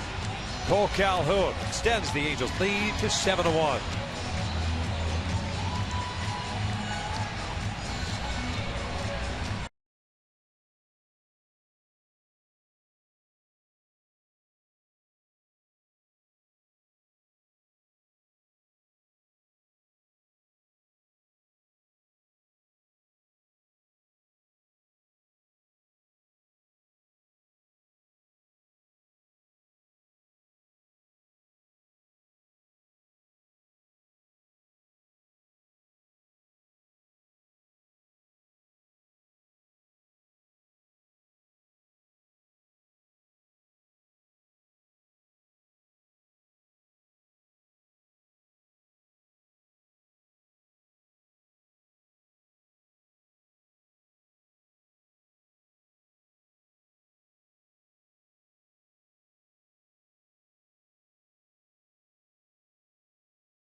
Will be the 9th man to bat in this inning, and Rienzo is done as we go back and revisit our Hyundai key to the game. Talk about Cole Calhoun doing something special tonight. Show me the way. He certainly has. Led off the game with a home run, then finished off the game for Rienzo with a 2-run double. 3 RBIs. Home run double so far in the game for Calhoun. We have a long way to go. Turning it out. Who's in, who's out. Rienzo is done. Scott Carroll comes into the ball game. Kansas City native. This will be his 9th game. He has 5 starts under his belt, 2-3 record of 5.14 ERA, 35 innings, 48 hits, 13 strikeouts, 13 walks. Carroll's fastballs 88 to 93, slider, cut fastball, curveball, changeup. A one-time Angels draft pick. Did not sign. Breaking ball. First pitch is outside. Trout 1 for 2. A base hit, a run scored to the first, and a ground out in the third. Halos took care in the 16th round in 06 at Missouri State. Stayed in school and eventually became a third-round pick of the Reds. But this is the first time he's gotten to the big leagues this season. 1-0. That is in there. 1 ball, 1 strike. How about 4 straight 2-out hits? And all 4 with men in scoring position. Well, that's good to see. Relaxed approach. How long have we said that? The terminology is relaxing at the plate, not trying to hit a home run, just trying to get a base hit.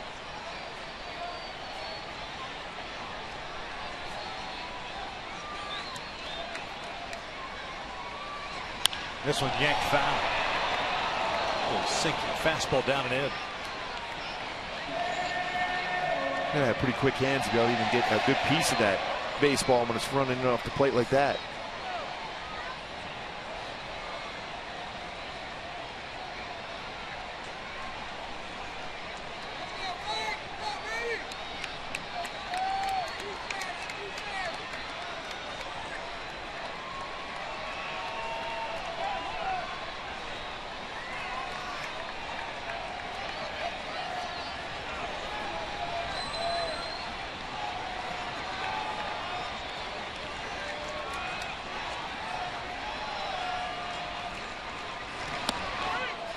Called strike 3. Down goes Trout. And Mike will have a conversation with Greg Gibson, but the Halos drop a 5 spot on the White Sox. We'll head to the 5th. It's 7-1 Angels.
.com. By Time Warner Cable. Enjoy better. Call 1-855-WANT-TWC. By the new Fun to Drive 2014 Camry at your Toyota dealer today. We make it easy. And by AT&T, mobilizing your world. 7-1 Angels as we begin the top of the 5th inning. Jared Weaver back out on the mound, looking around, asking himself, what is this run support of which you speak? He likes it, though. No doubt. 79 pitches through 4 innings, 5 strikeouts, 3 walks. Top of the order now to meet. And he looks at a strike.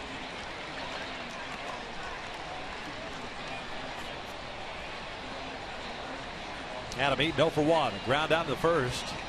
A walk into third.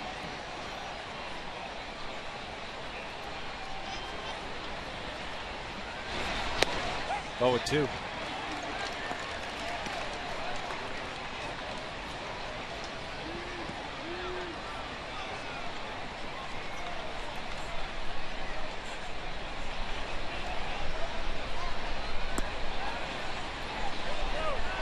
Trying to sneak that no-seam fastball in. Yep.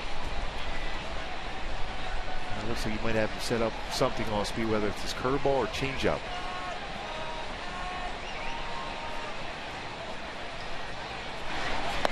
Swing and a miss. Down goes Eaton. And there is out number 1. Strikeout number 6 for Weaver. Let's take a look at our out-of-town scoreboard. This is the National League scoreboard. That's presented by BJ's. Cubbies over the Fish. They were the first place Fish going into today. 13 innings. Giancarlo Stanton's been crushing the baseball. Yeah. For the Marlins. That ball gets out in a hurry. The Angels will play the Marlins here at Big A a little bit later on this year. I will say this, a little odd though, because it seems like a lot of teams right now playing their foul at the plate and got Hank, or did a hit on the hand. Now I got Beckham on the hand. It's a hit by pitch. Mike Scioscia might ask him about that one. We'll have to more than likely have to ask the first base umpire. There was a swing involved. Because if you check and you cross the plate, your hand is part of the bat at that point. It becomes a foul ball. But if you check the swing and it hits your hand, it will be a hit by pitch. Everybody got him on that wrist.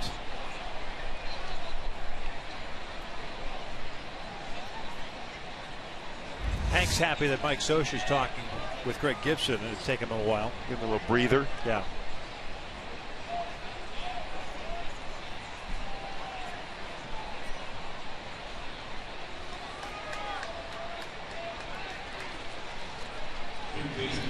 So Beckham on board with 1 out. But as I was saying, the 2-2 against their, quote unquote natural rival. The Marlins just played the Rays and so on. The Angels don't play the Dodgers forever. Till August, yeah. Isn't it? That's something that's, gosh, it's always happened like in May. Could be very interesting though. The dog days of August. The rivalry. That'll be a lot of fun. 2 there, 2 here. Yeah, that's at the end of Baltimore, Tampa, Dodgers road trip. Makes sense. Yes. It's always not quite the 4 corners. Yeah, it's 3/4. 3/4 of that 4 corners trip that we took a couple of years ago. Seattle, New York, Miami, to Dodger Stadium. All short johns. 2 balls, no strikes on Connor Gillespie, the third baseman, who's 0 for 2. Strike down to Papa.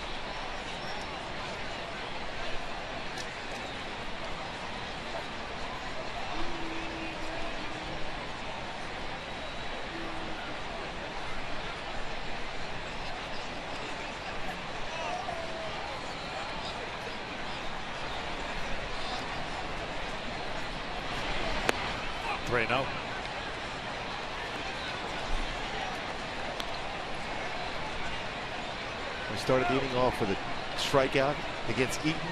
He then hit back with a fastball inside. Now behind the count, 3-0. 4th time this game for Weaver. He's been behind the count, 3-0.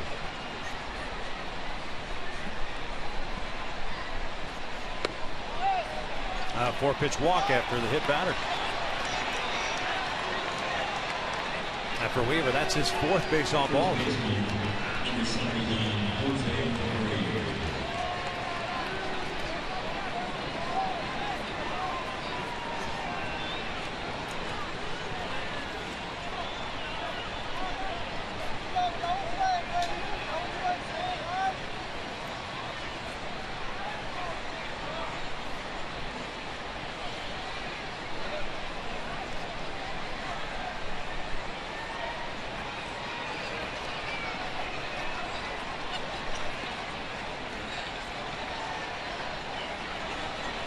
Abreu 1 for 1 with a double and a walk.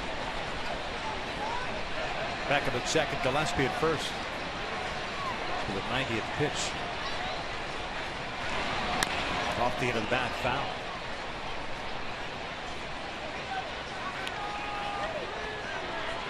First time tonight we've seen Abreu chase that first pitch.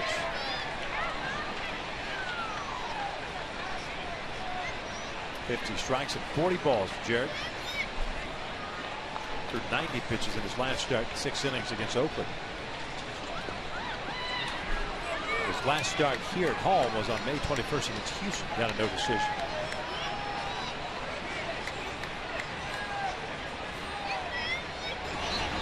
And a jank foul.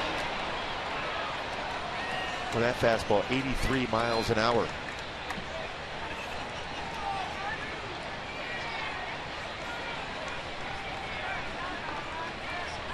And velocity is not always necessary for Weaver on the fastball. We've seen him a couple at 88 today. That one dipping down to 83. That's going to be a sign for Mike Scioscia, Mike Butcher at some point. We get through this inning, so get a quick 6th inning. That probably would be it for Weaver.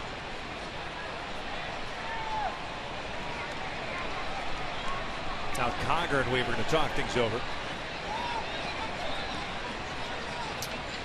Fairly easy strikeout of Eaton to start off his 5th inning, and got ahead of Beckham. Hit him. Running off speed pitch. And that 4-pitch walk to Connor Gillespie. No balls, 2 strikes on Abreu. 2 on, 1 out. Popped up behind the plate. Headed toward the seats.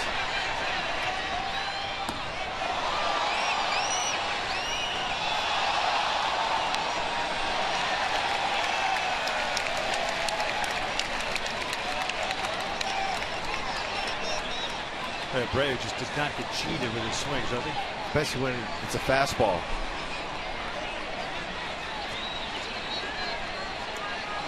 Thing is with Abreu, he doesn't miss mistakes. That fastball was almost a mistake. He fouled that one. Got underneath it enough to get it out of play.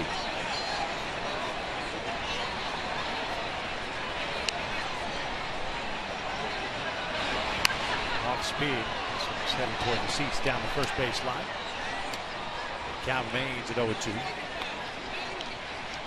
Hawk Harrelson is dubbed Abreu the Cannon, El Cañón, where the ball jumps off his bat. Well, we'll like to see that about 4 days away.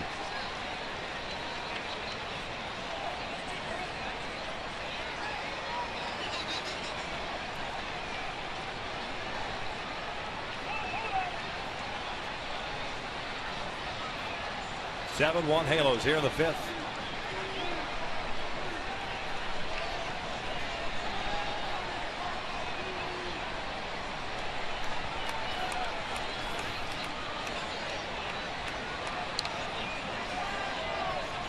Abreu's rolled into 3 double plays this year. Halos have turned 1. That was off the bat of Viciedo. Another conversation. Doesn't look like he's comfortable right now, Weave. No, he has a 6-run lead and ahead of the count.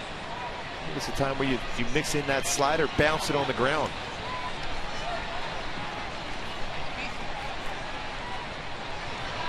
There it is. 2 down, and that is career strikeout number 1,300 for Jared Weaver. 7th strikeout of the night.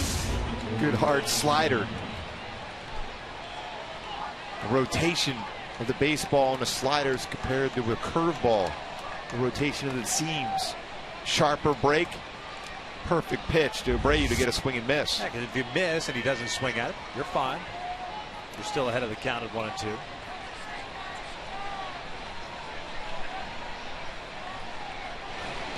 Dunn takes the pitch down to the dirt. Nice dig by Hank. Ties a season high for Weaver as far as strikeouts in the game with 7. Yeah, exactly right, Victor. Even if you bounce that slider, you can even go right back again to it. Because he's thinking RBI, so he's going to expand his strike zone. As a veteran pitcher, you're going to force him to do so.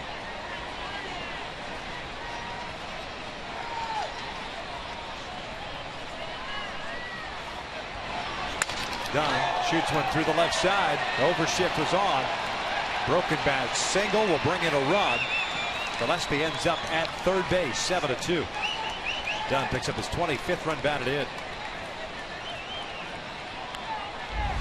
That slow roller through the shift. It's normally a routine out.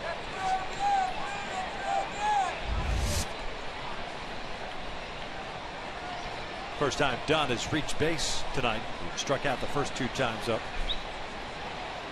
So first and third with 2 outs, and here's Ramirez, the shortstop. Tough hitter right now too. Talked about him earlier, being right on top of the plate to try to take a breaking ball away from Weaver. Little number on the third base side. Weaver with a bare hand fires to first. That'll do it. He limits the damage to a run as we head to the bottom of the 5th. Halos up 7-2.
Special night from the Big A's. The Angels honor Albert Pujols for his 500th home run.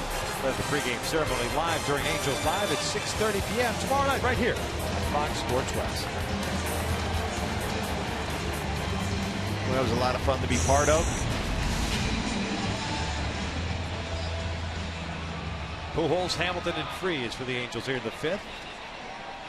Very shy of tying Gary Sheffield for 24th all time.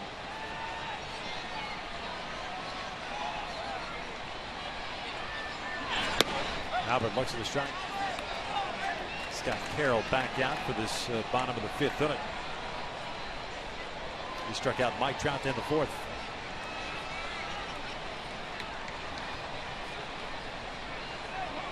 Rienzo charged with 7 runs all earned in 3 2/3.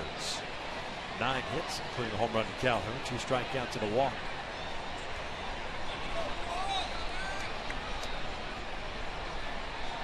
Albert 0 for 2 with a strikeout and a ground out. He bounces this from the 3rd. 1 down.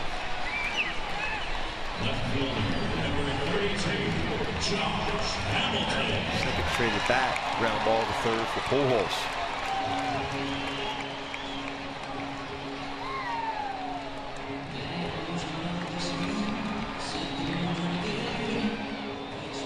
One out, nobody on, and Josh Hamilton at the plate. 2 for 2. RBI double in the 1st. A single with a run scored in the 4th. Playing his 900th career game. Rips this one out to left center field. Towering shot. He giving chase. Still going back and makes the catch in front of the wall. 2 down. That baseball was crushed the other way for Hamilton.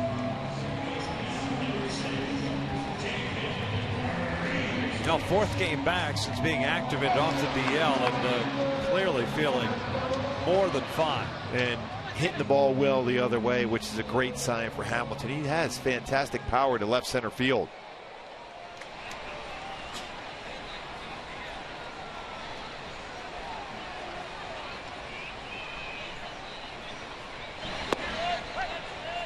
David Freese will look at a strike. David's 1 for 2. Double play ball in the first inning. Resulted in a fly ball. Double play. Single, the run scored in the fourth. Down and away.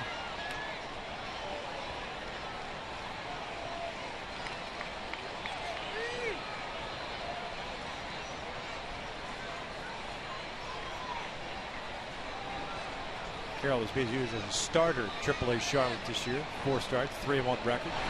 1.57 ERA.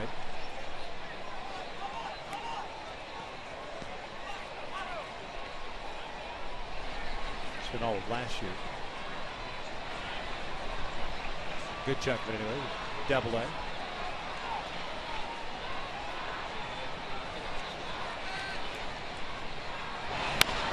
Chopper toward the middle. Ramirez is playing freeze to pull. Boy, got rid of that ball quickly, and Abreu has the foot on the bag.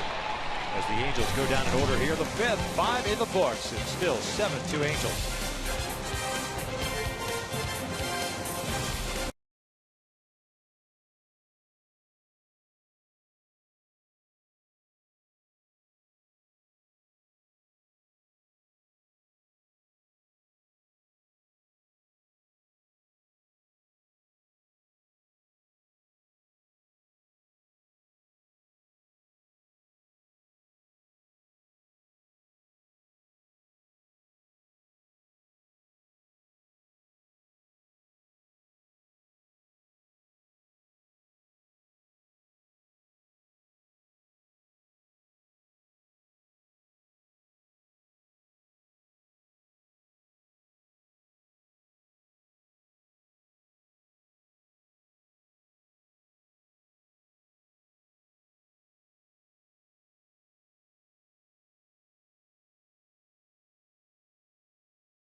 Offensively for the Halos tonight, Cole Calhoun starts it off with a solo shot at the top of the first. C.J. Cron doubles right down to third base line, scoring 2. But Cole Calhoun gets back in the swing of things again, double down the right field line, scoring 2. Some doubles and some power in this game for the Halos. He'll lead this one 7-2 on 9 hits. Weaver back to work. He'll face the bottom third of the order. Viciedo, De Aza, and Nieto. He's had to battle through 5 innings. It wasn't the case early on either. First 2 innings, they still 1 over the minimum. And 3 strikeouts through those first 2 frames, but he's had to work innings 3, 4, and 5.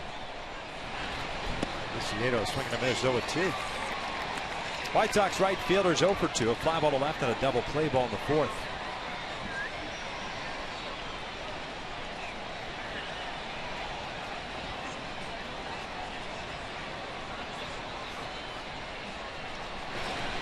Swing and a miss, down he goes, 1 down.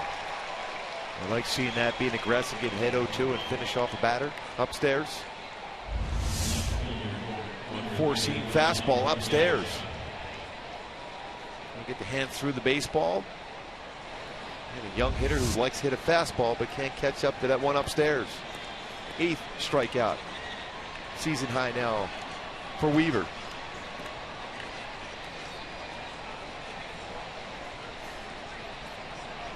Alejandro De Aza, the left fielder, takes outside. De Aza had the White Sox on the board in the 3rd, the leadoff home run, his 5th of the year.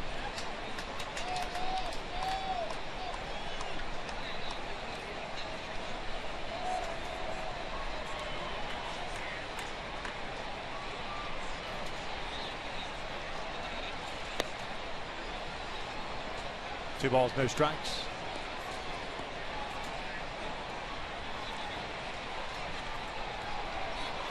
most strikeouts Jared has had since he had 8 in Seattle August 25th of last year.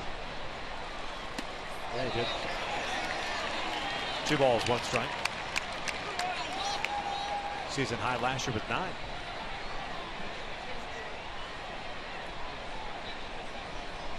Relying a lot more on off-speed pitches over the last couple of seasons. And he's got a great curveball and great changeup. Pulled down the first base line. Braun has a pop out of his glove. Weaver's there, though. 2 down. That ball had a lot of spin on it. And that's why you always cover the base if you're a pitcher. Don't assume it's going to be an easy play for a first baseman with the spin on the baseball. Knocks it down. Protect your first baseman by being there in position to field the throw. Complete a 3-1 put out.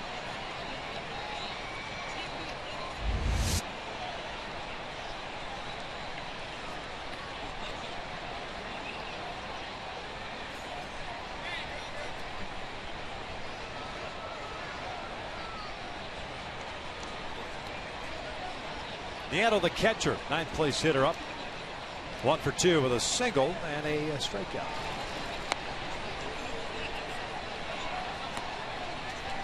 Kind of an unusual approach at the plate for Nieto, the way he kind of coils that front leg. Leg kick for him. Lets it hover for a little bit before he takes that stride. You would think he'd have a tough time staying back if he throw a slow pitch, whether it's a changeup or curveball. He's gearing up for a fastball, his timing mechanism. And if he starts going forward, if he throws something slow, it'll be very difficult to keep his hands back in the zone to be able to make good contact. 1 and 2. Mentioned A ball last year. That's where he was last year. 285. Potomac, 11 home runs, 53 runs batted in. But in the big leagues, the old Rule 5 selection. 1-2. 2 balls, 2 strikes.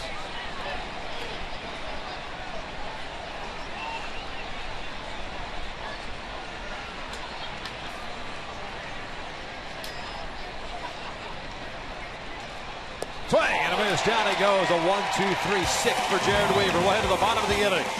7-2 Halos.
Bottom of the 6th, Weaver, solid 6 innings. Now let's take a look at our Carl's Jr. Sports Update. Then check out that American League scoreboard. Oakland goes extra innings to beat Baltimore. Detroit beating Boston 6-2. Texas came back to be able to beat Cleveland 6-4. Houston leading 5-4. George Springer, another home run for the Astros. And Tampa finally wins that game, beating Seattle. Seattle's been red hot themselves. They had won 5 in a row. Tampa has been struggling, had lost 10 in a row. Kansas City loses to the New York Yankees 4-2. Halos needing a victory to remain 5.5 back of Oakland. Ibar to lead things off. The first one misses in. Ibar, Cronin, Condon for the Angels here in the 6th. Scott Carroll's faced 4 batters. He's retired all 4. 1-1. Eric 0 for 1. A walk in the 2nd and a ground out in the 4th. Andre Rienzo, the starter for the White Sox, lasting 3 2/3, giving up all 7 runs.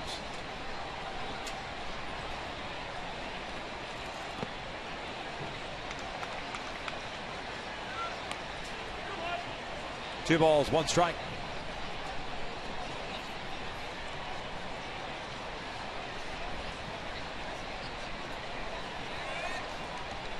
Gillespie, the third baseman, in on the grass. A cut fastball there from Carroll. We saw that from Rienzo. A lot on Ibar. His first couple at bats.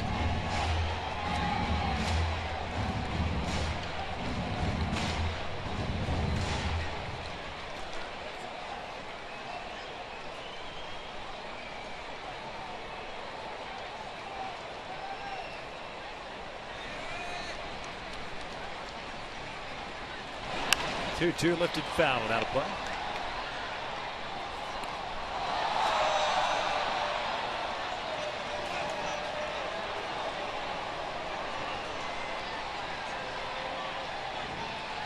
Jared Weaver more likely done after 6 innings. Kevin Jepson still loosening the Angels' pen. Season high 9 strikeouts for him. Walked 4 batters, allowed 5 hits. That got him. There's no way, if you're Eric Ibar, you can get out of the way of that one.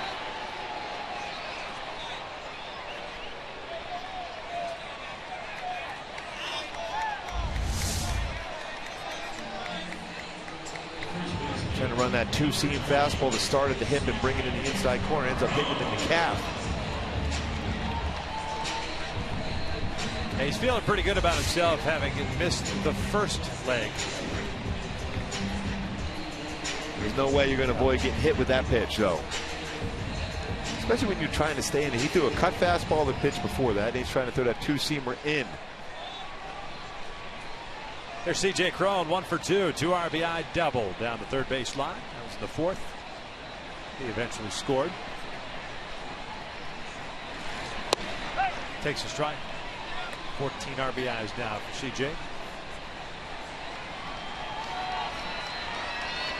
Cron playing in his 28th game. Got to start tonight at first base.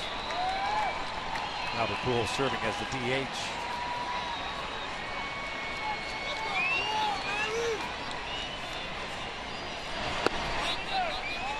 One ball, 1 strike.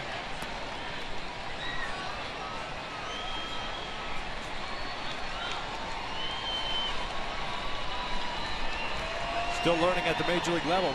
Former first-round pick, 2009. Makes some pretty good adjustments, though. Even if he might chase something out of the strike zone, if they try the exact same pitch, he's been able to lay off it. Holds this one foul. It's 1-2. Got the start tonight.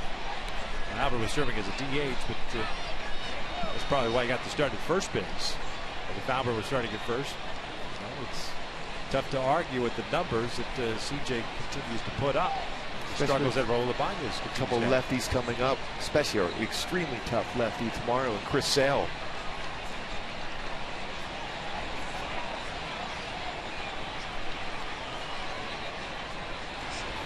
Swing and a miss. Got him on an off-speed pitch. 1 down. First strikeout for Carroll. Number 6.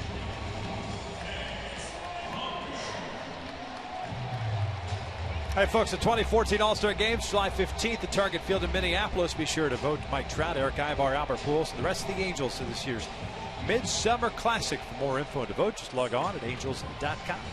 Target Field. Great ballpark. Oh, the sounds in that ballpark, either off the batter or the catcher's mitt on a good fastball. A lot of fun to watch that.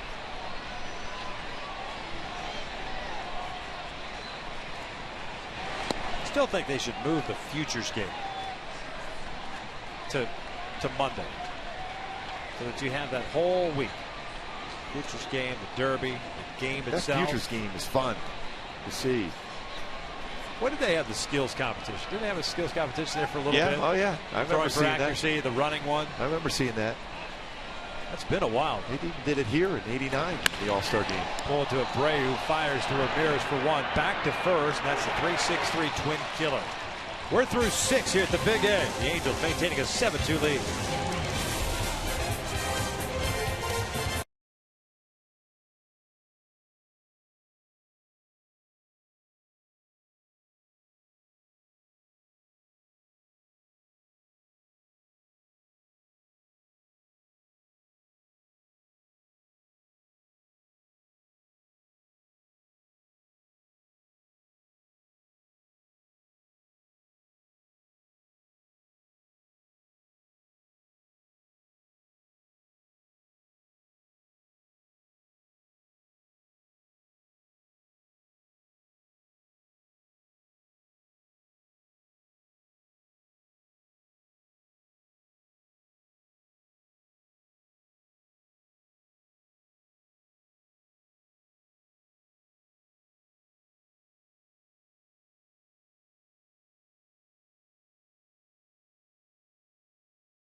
Seventh inning. Now it's time for the AT&T fan photo of the game. Remember to tweet your photos using hashtag WestFanPhoto, and your photo could be used in an upcoming broadcast. Kelly Brooks being told that 14 years tonight the rally monkey was born. Did you know that? No. Hey, been successful. Now you do. Kevin Jepson takes over on the mound here. Jared Weaver. He'll be facing the top of the order. Beckham and Gillespie. Kevin, no record of 3.72 ERA. This will be his 26th game. 19 and a third innings, 10 hits, 27 strikeouts, 10 walks. Weaver 6 innings, 5 hits, including the home run to Deaza, the strikeouts 9. 1,302 in his career. In line for his 7th win. 9 outs away. Adam Eaton, the center fielder, 0 for 2. A ground down, a walk, and a strikeout. That first one foul. Joe McEwing, the White Sox third base coach, keeping out of the way of that. Showing his quickness. That's why they call him Super Joe. High energy player he was. Awesome guy. And his name's starting to kind of get around the managerial openings as far as the search is concerned.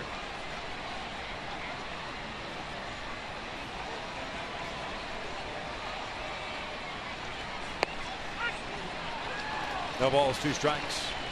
Jepson last night, 1 scoreless inning with 1 strikeout.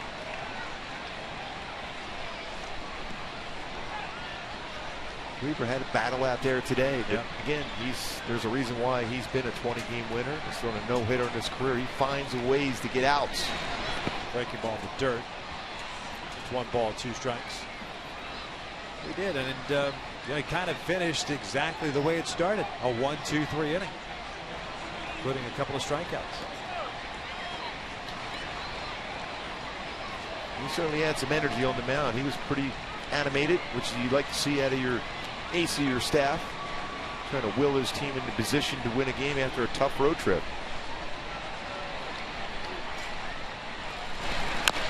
Chopper, that is going to be a tough play. He's got great speed. Beat it into the ground and use your wheels to get down the line. An infield base hit for Enemy. Well, with a guy who can run well, That's all you really want from him. Hit the ball on the ground and utilize the speed. I mentioned this before, but Tom Goodwin came up in the Dodger organization but ended up coming over to Kansas City. He was extremely fast. And Hal McRae was our manager. Every time he would hit a ball in the air, he would take him out of the game. He just said, I want you to hit the ball on the ground like that and utilize your speed, because a single turns into a double, then into a triple every time you're on base. Willie Mays hazed him, huh? Yes. Backup takes a fastball way outside. 1 ball, no strikes. Beckham hit by a pitch and a run scored to the 5th inning. He's 0 for 2 tonight.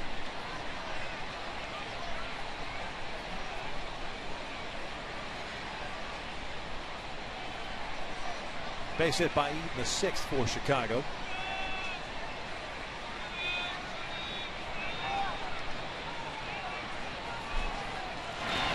Ground ball off the glove and right to Grant Gray. Touches the bag, fires the first.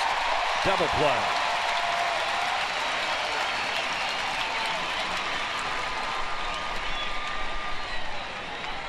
It's enough to slow it down. Grant Green in position to field that. Step on the base. Complete a 1-4-3 double play. We get right to the base. No need to flip it over to Eric Ibar. Plenty of time to complete that double play. Second turn by the Angels tonight. The bases are clear for Connor Gillespie.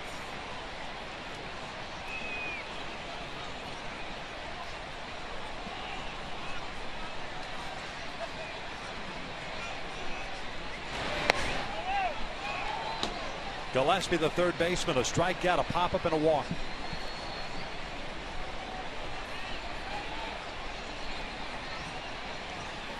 Weaver had to do some bobbing and weaving.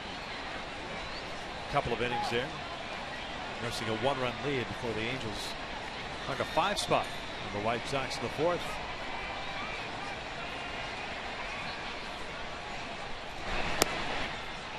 All of the action happening with 2 outs. 4 straight 2-out hits.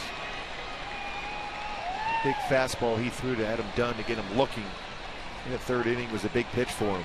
Bases loaded situation.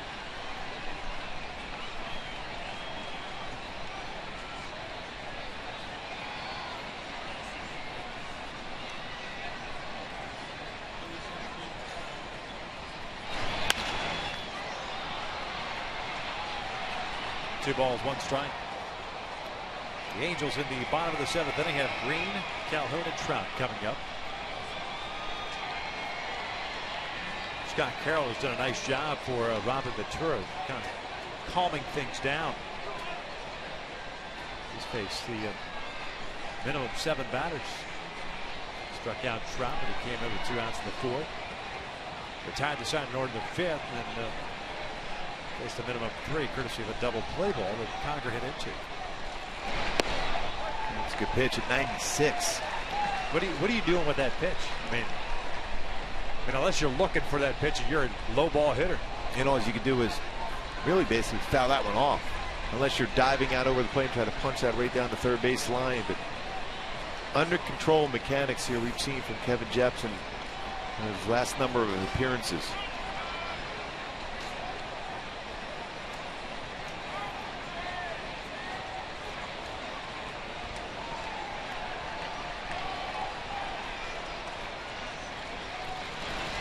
This one flying down to left field. Hamilton will play it on a hop. 2-out single.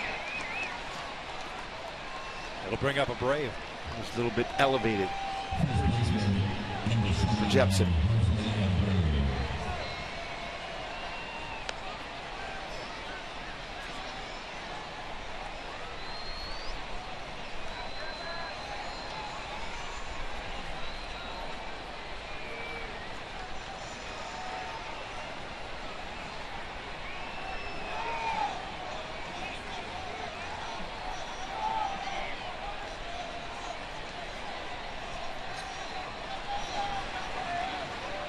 Abreu, a double, a walk, and a strikeout. So he's 1 for 2.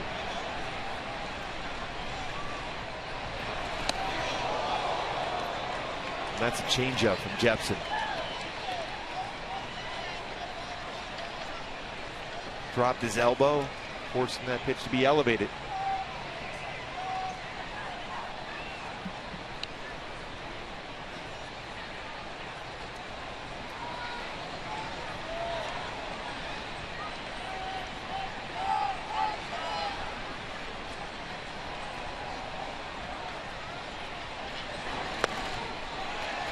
That was fine.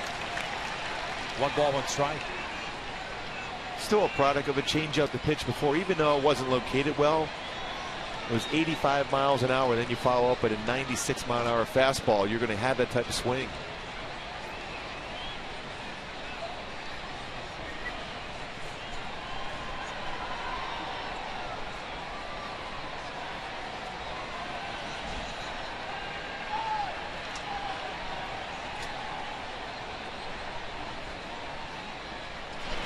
There's that off-speed pitch again.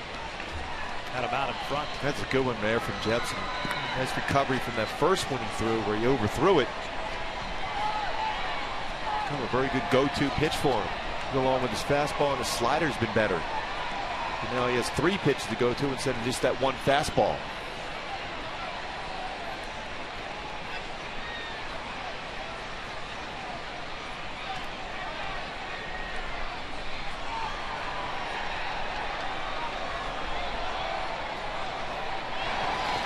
That slider.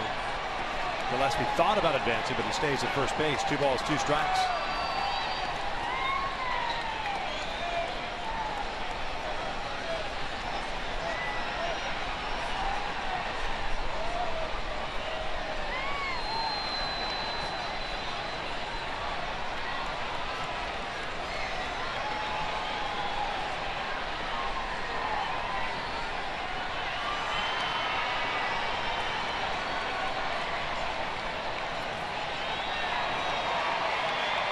Two balls, 2 strikes.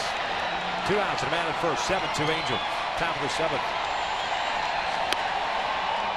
Full count.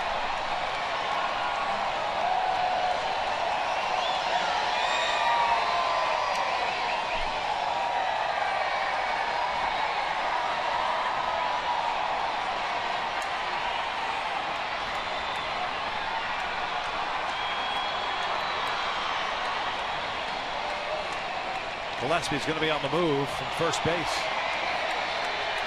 3-2, fouled back to the right.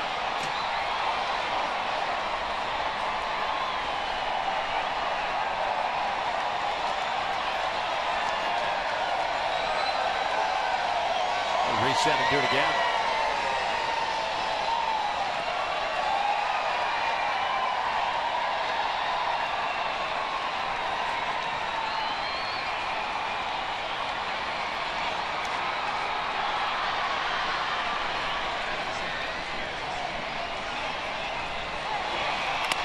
Foul back. Drop down on a changeup. And Abreu just pulled the trigger at the last minute. Just got a piece of it. Well, you wonder if he goes back to a fastball. Last time he went changeup, came back to a fastball. Abreu was late on a swing and missed it.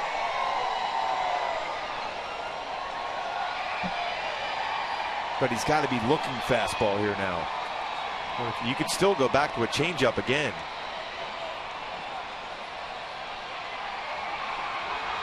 Go fastball here. Swing and a miss. Down goes Abreu. That'll do it for the White Sox here in the top of the 7th. Time to stretch here at the Big A. 7-2 Angels.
Kevin Jeffrey just got through the 7th.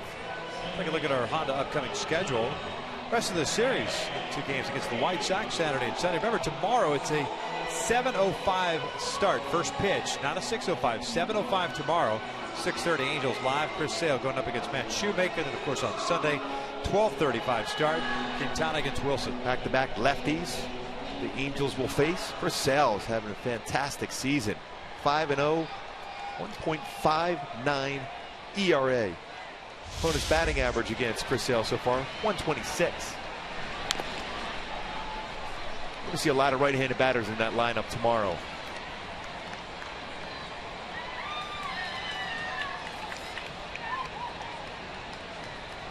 Joe Smith getting ready. On in the 8th inning. Dunn, Ramirez, Viciedo. Due up for the White Sox. Green fouls that one off his body. No balls and 2 strikes. Grand 1 for 2. Bouncer back to the mound. A single and a run scored.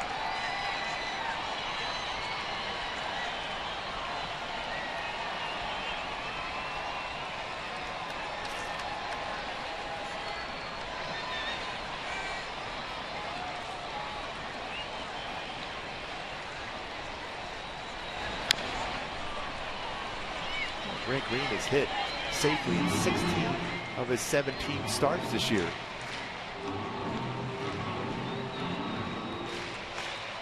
Nice shot. Yeah, using the whole field. Doesn't necessarily going to pull the ball all the time. He'll hit the ball to right center field. He'll pull a fastball inside down the left field line. He'll use the middle part of the field also. That one's off the plate. It's 1-2. Played some left field. Second base, getting to start today. Howie Kendrick just getting a day off. A recharge day, as Mike Scioscia likes to call it. Bouncer to second. Beckham throws out Green, 1 away.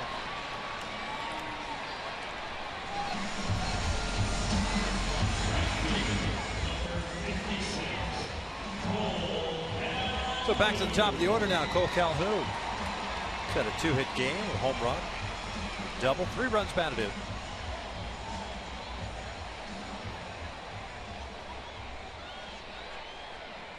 Leadoff home run in the bottom of the first, second career leadoff home run for Cole.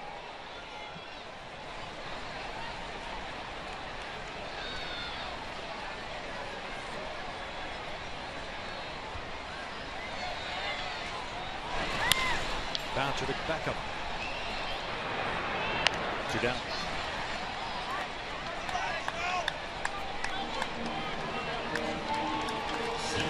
Those bases cleared. Trout will step up. Mike's had a 1 for 3 game.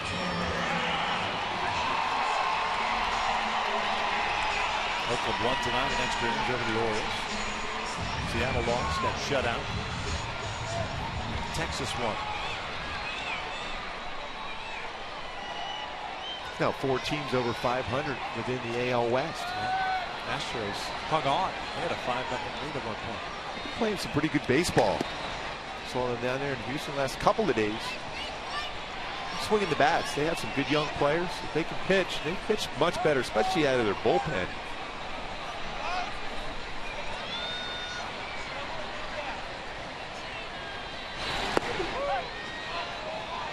Evens up the count at 1-1.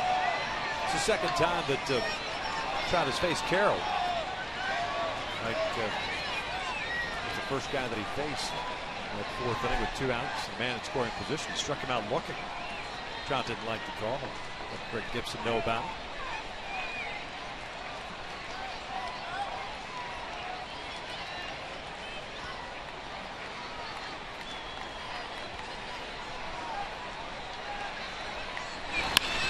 Chopper towards short. Ramirez gets rid of it quickly. And the Angels go down in order. 7 complete here at the Big A. Still a 7-2 Angels lead.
business needs. And by Mercury Insurance. Save big on your auto insurance. Get a fast free quote at mercuryinsurance.com today to see how much you can save.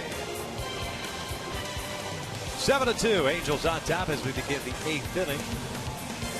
Start of a 6-game homestand. Angels with 2 runs in the first 5 in the 4th.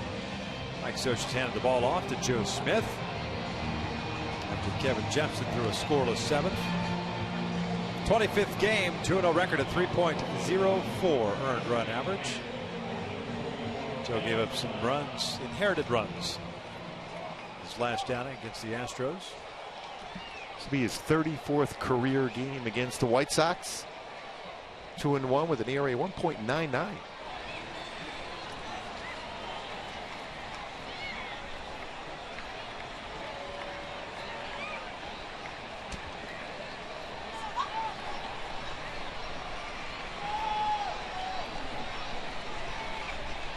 Adam Dunn to lead things off. Shift on, of course. Dunn at the plate. The first one in there for a strike. Adam Dunn tonight, 1 for 3. An RBI base hit in the 5th. That was against the shift. Picked up his 25th run batted in. This one toward the hole. Freeze can't come up with it. So twice Dunn has beat the shift. They catch every strikeout, every game ender, and every history-making moment on MLB Whip Around. Weeknights at 7 p.m. Pacific on Fox Sports 1 and streaming live on Fox Sports Go. Whip around in that chair pretty well. Very aerodynamic. No question.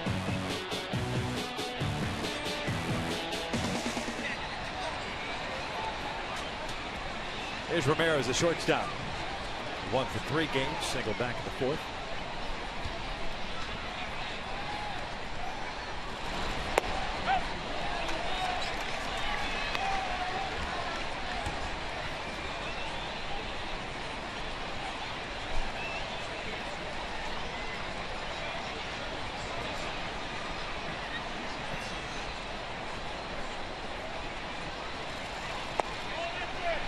Done maybe 2 steps off the bag, and it takes an extended lead once the pitch is thrown.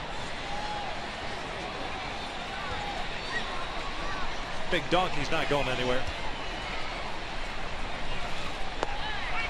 Slider for strike 1 and 2. Doesn't happen too often when someone's standing next to C.J. Cron doesn't. C.J. Cron doesn't look gigantic compared to the guy at the base. Dunn is a big man. Again, was a quarterback.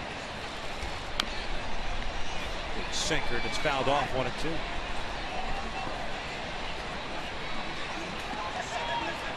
you imagine trying to tackle him? No. You just stand there. You wouldn't even need an offensive line. Just have all wide receivers, running backs. You just try to tackle him.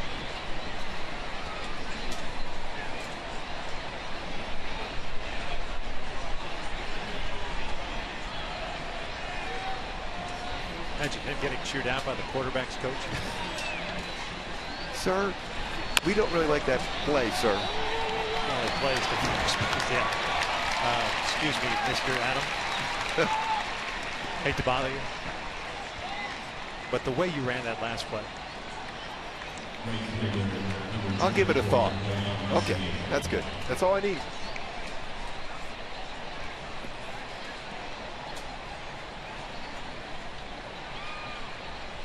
He could hit some mammoth home runs, that's for sure. And he's got real good power to left center field, too. Like Jim Thome. Everyone always thought that Jim Thome was the guy that would always pull his home runs, but he fantastic power to left center field. I think even his 500th career home run was against the Angels, was to left center field. Miss Seattle, the right fielder, 0 for 3. Slider, first strike. Jim Teller, the all-time great guys.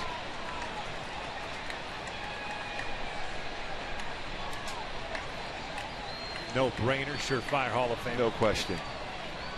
There shouldn't even be a discussion with that, and there'll always be somebody to say that. But it's a non-issue. Hall of Fame. The threshold should always be, if you got to ask, he's probably not.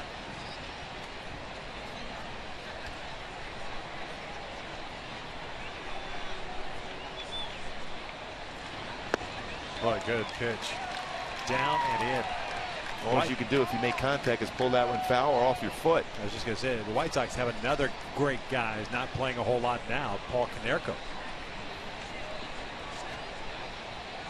Longtime White Sox. Originally a first-round pick of the Dodgers. Remember that 2005 World Series club?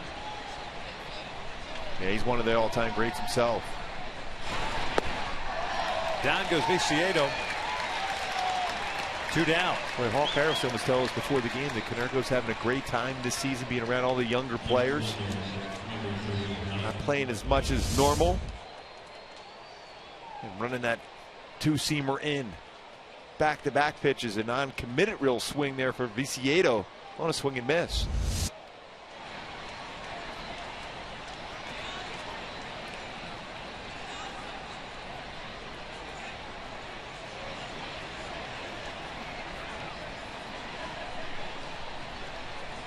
Dunn standing at second with 2 outs. Dow's at the plate. Swings through the first one. 1-for-2 game for him with a home run off Weaver in the third. Walking a ground out. Like Cooperstown's going to be a lot of fun this summer. Some real good players making it in this season. Some great managers making it in also. Frank Thomas on his way to the Hall of Fame. I asked him the other day, you getting ready for your speech? He goes, I've written some notes down. He goes, I don't know what I'm going to do. He said they said it's going to be try to make it a little shorter because we've got a number of guys going into the Hall of Fame. He says that's a good thing. Daniel Webb getting ready for the Sox. A big hurt.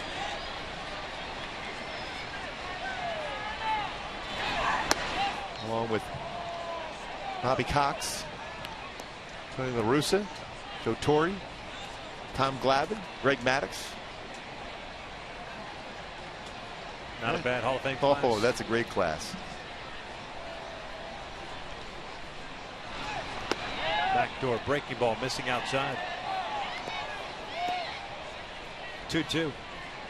I got a chance to cover Hall of Fame induction ceremony with Ricky Henderson when I was at MLB Network. And we went into it, Harold and I went into it thinking this is going to be the best speech ever. It's going to be all Ricky. And he played it straight. It was a great speech. It was so unexpected. It was very good. Because you thought that he was going to do some Ricky-isms, and no, it was right down the middle. And it was perfect. Well, when you think about, I mean, he's in the Hall of Fame, obviously, but when you think about one of the all-time great players, well, he could do some things that nobody really could do.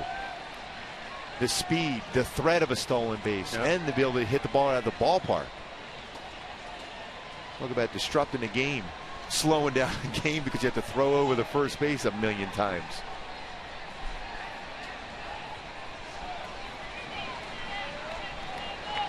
Two Caladauzo with 2 outs here in the 8th. A full count. I don't know if you can find it on YouTube or not, but one of my favorite all-time speeches, Bob Ueckers. As expected. No. Yes, that's a good point. As expected. 3-2. Lifted Fallon out of play. Nieto, the catchers, on deck. So he's thrown 18 pitches so far.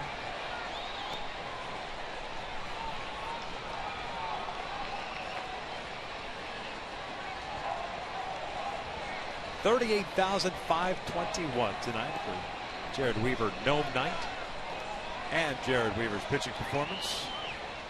2 runs, 5 hits, 6 innings for Weaver. 9 punch-outs.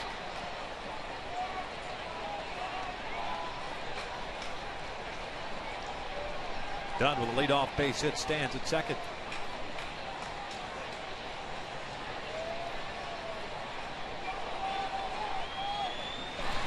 Dazzle pulls it foul.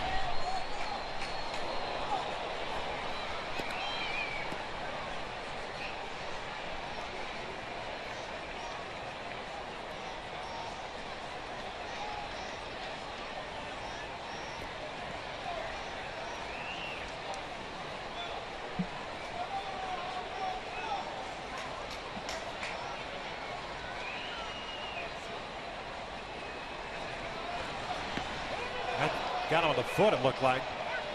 No, it did not.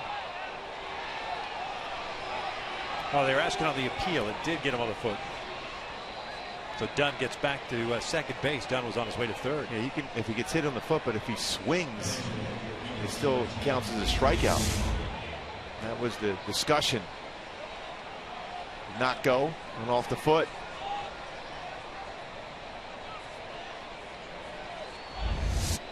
So 2 on, 2 outs. The catcher Nieto up. 1 for 3, a single back into third. 2 strikeouts since then.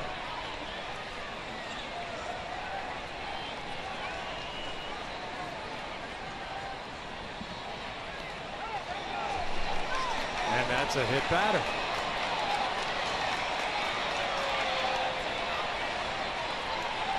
And now all of a sudden they're loaded up with 2 outs.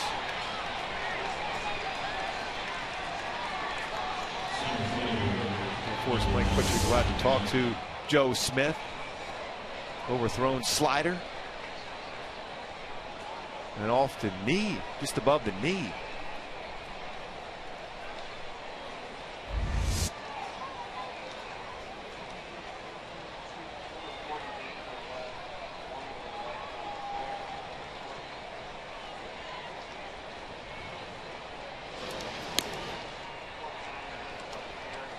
Ernesto playing catch now.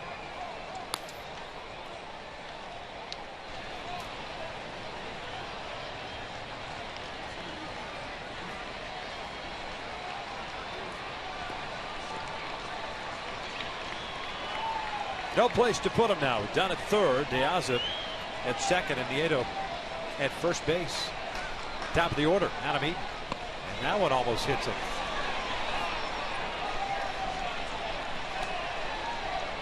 All of a sudden, the command has just gone away from Joe Smith. Back-to-back hit batters. They need to start to aim that pitch.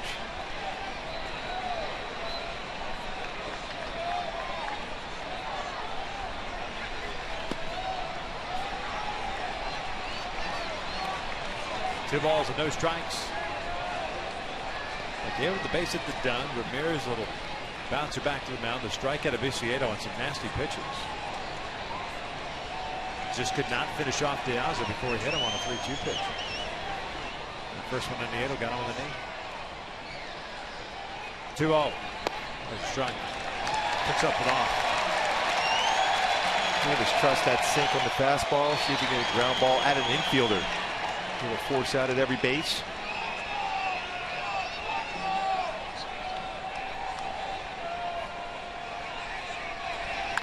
Chapel foul.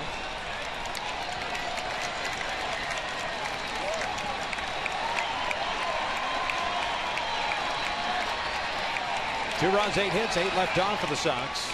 7 runs, 9 hits, 1 left on for the Angels.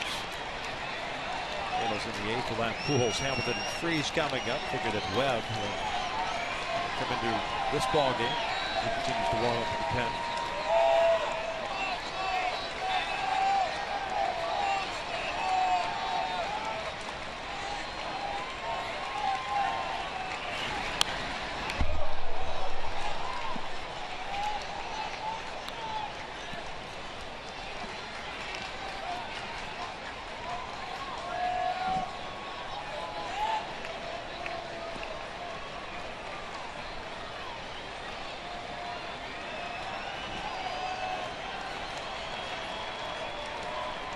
There's been 4 hit batters in this game. Beckham, Ibar, and now these 2 here. Full count. And the runners will get a head start here.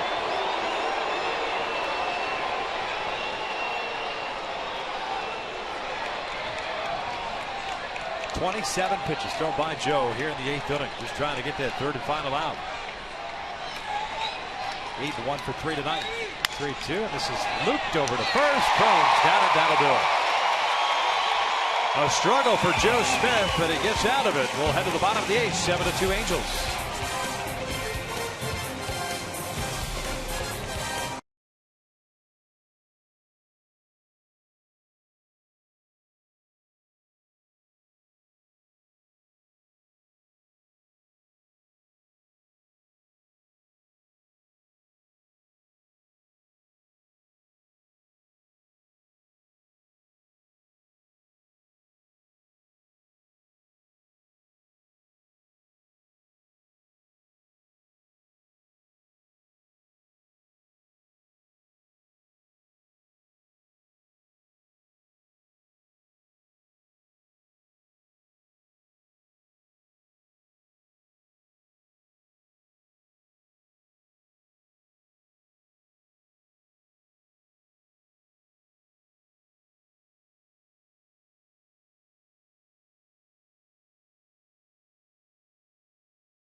very good, consistent hitting, runners in scoring position, better approaches. The White Sox are second in the American League to the Baltimore Orioles, who've been in scoring position this year with a .265 batting average. Not been able to get the job done.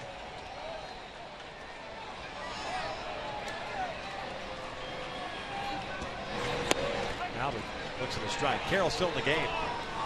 White Sox, by the way, 1 for 11 with men in scoring position tonight.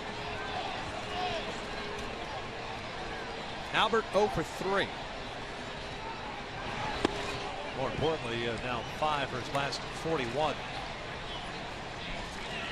Batting average is dipped down to .246 now. Strikeout, 2 ground balls over to Gillespie, the third baseman.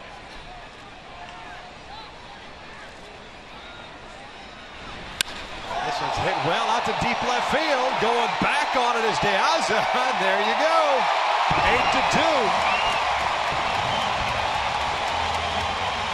He was looking in, turned on it, and hits his 15th home run of the season. And maybe that's a swing he could break out of it. So there's a tough pitcher going against him tomorrow night. And Chris Sale, big home run for Pujols. Carroll coming inside. This time it's elevated. And Pujols got his hands inside the baseball. Better weight shift. The barrel of bat on it and drives it out to left center field.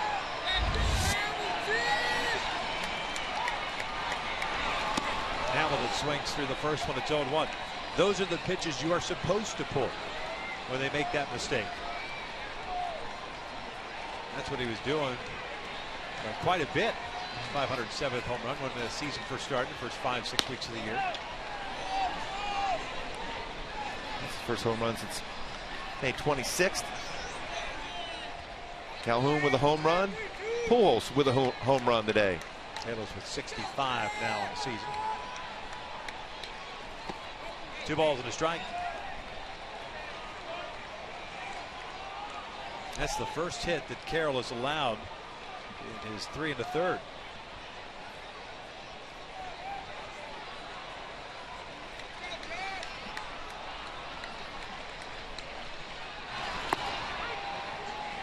Two balls, 2 strikes.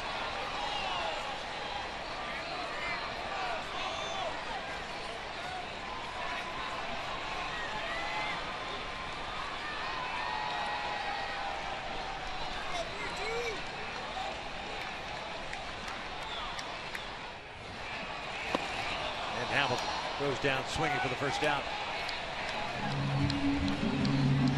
So 1 out, nobody on, and it's David Freese coming to the plate. In the ninth, the White Sox will have 2, 3, and 4. Beckham, Gillespie, and Abreu. Nestor Friera getting ready.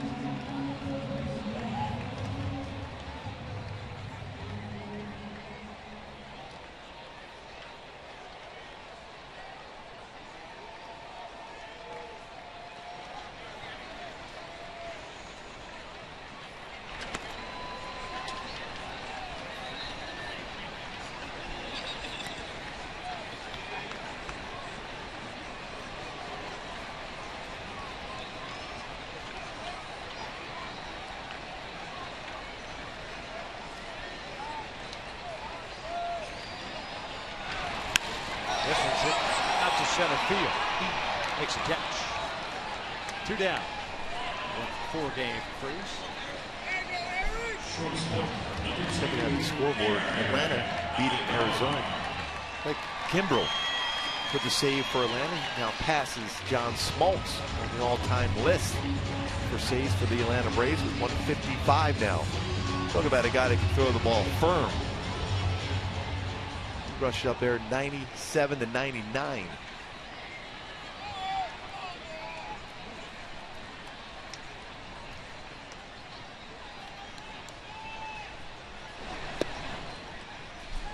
Eric Ibar 0 for 1. A walk, a ground down, a hit by pitch.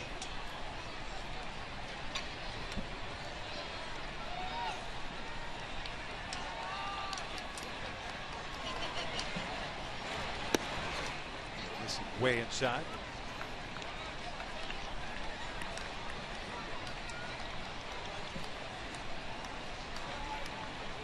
win tonight, keeping the Angels 5.5 back in the West, with Oakland having won earlier.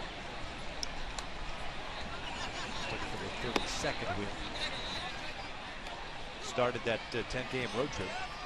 Game and a half back in the West. Lost 4 games. With that 3-7 trip. Make up some ground when Oakland comes into town Monday, Tuesday, and Wednesday, though. 2-1 pitch. Upset. 3 balls, 1 strike. Our guy are looking to add on the hits.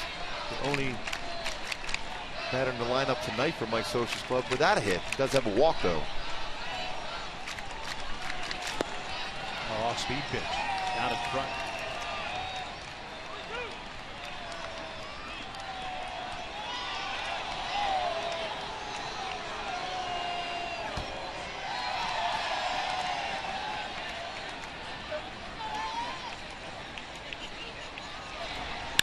This is ripped into right field. A base hit for Ibar.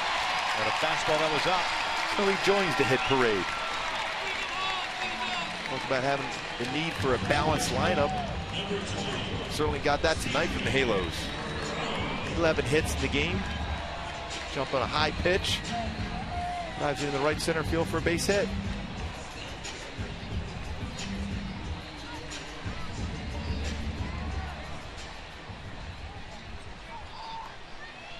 The 11th hit of the night for the Angels.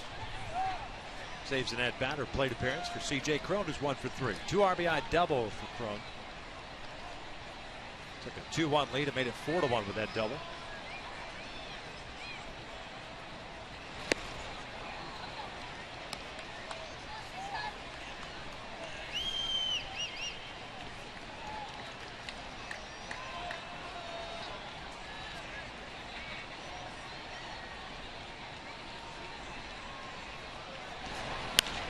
Down the line, and that is just foul. It's 0-2. TJ come into tonight's action with 375 when he had 2 strikes on him. Pretty impressive for a young hitter.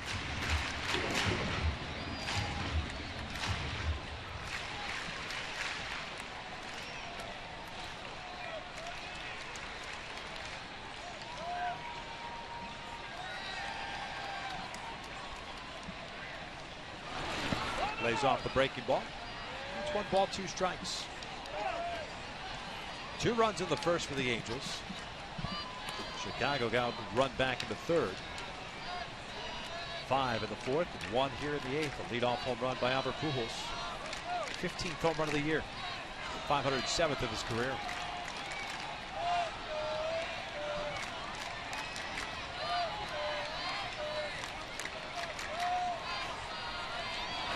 Breaking pitch. Hit well out to left. De Aza will make the catch on the run, and that'll do it for the Angels here in the 8th. They do tack on a run as Pujols picks up his 15th of the season. We head to the 9th. Angels leading at 8-2. You can't touch this.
May not be reproduced or retransmitted in any form, and the accounts and descriptions of this game may not be disseminated without the express written consent of Angels Baseball LP. Top of the ninth inning, 8-2. Angels on top here in game one of the three-game set against the White Sox. Defensive change for the Angels. John McDonald takes over at third base. We'll have a new pitcher. Ernesto Frieri will be on the mound to try to close this one out. After the last down, stick around. Angels live postgame presented by your SoCal Mazda dealers, Kent French and Tim Salmon. We'll break it all down. Frenchie back in the building. Yeah.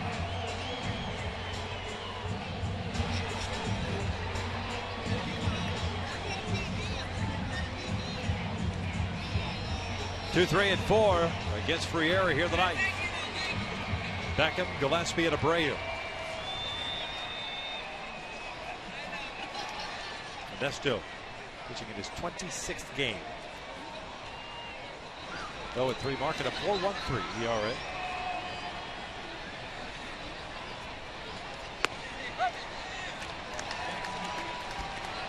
Beckham 0 for 3. He's hit by a pitch and scored in the 5th.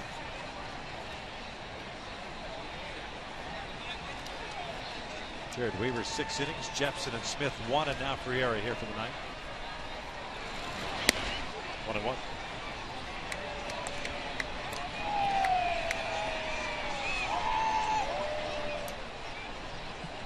Handles carrying still just 6 relievers in their bullpen. And Matt Shoemaker going tomorrow against Chris Sale. 2-1. Well, if you're Matt, you're watching this game, whether you're in the dugout, you're going to look at some film after the game, potentially off-speed pitches, curveballs, and then when you get those pitches in for strikes, then when they start looking for that, then you can get the fastball by White Sox hitters. Lifted out to right. Cole Calhoun moving in. 1 out.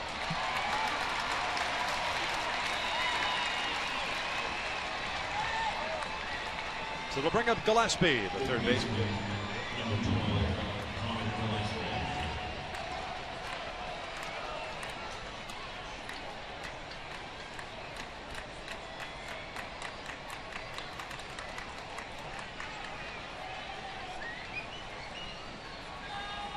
Gillespie 1 for 3 with a base hit. One of 8 hits for the White Sox tonight.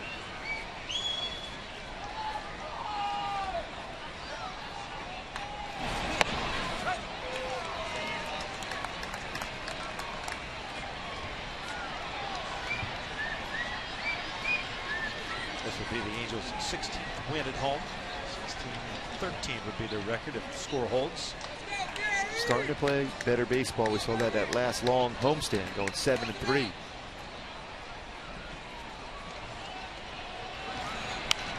Just fouling out of play. No balls, 2 strikes.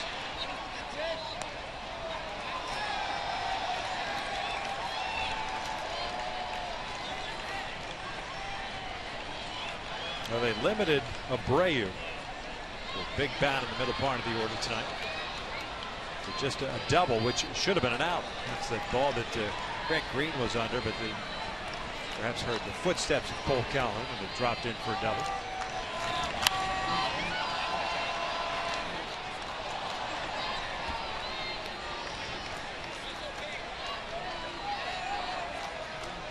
Count still at no balls, 2 strikes.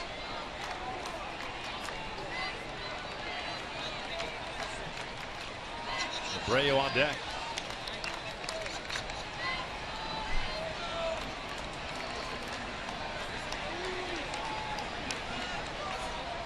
Oh, 2 again. Missed it. 1 ball, 2 strikes. Angels will have their hands full tomorrow. Left-hander Chris Sale. Talk about hiding the baseball, and all of a sudden it's on you. Yeah, he's throwing across his body like Weaver does from the right side. Sale does from the left side. 3-0 in his career versus the Angels. It's a base hit by Gillespie, his second of the night. Hanging breaking ball. Puts a man on with 1 out. Abreu coming up. And the last thing you want if you're Ernesto, especially after the long 8th inning that Joe Smith had, was to have a long 9th in a 6-run lead. Try to get this done as quick as possible to make sure you're fresh for tomorrow. Potential close game. Have a lead late. Try to protect the close lead.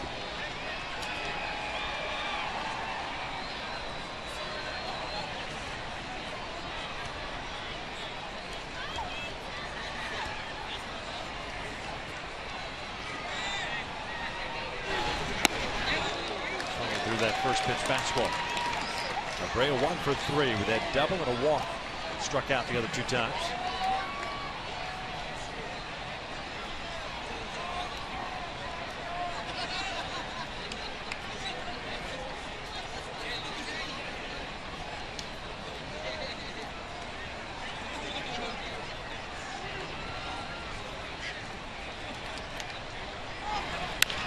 Ground ball to the right side. Thrown.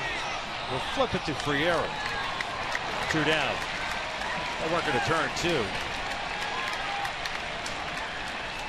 So they get the out. The Angels now 1 out away.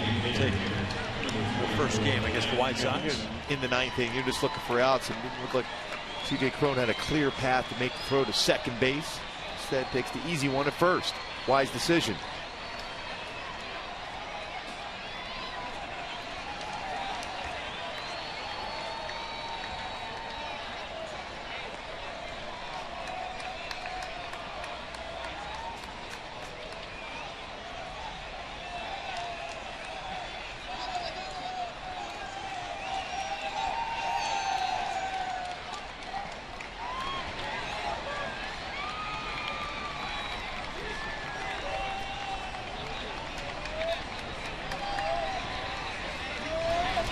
Adam Dunn takes up and away. Dunn 2 for 4, couple of singles and an RBI. 2 strikeouts.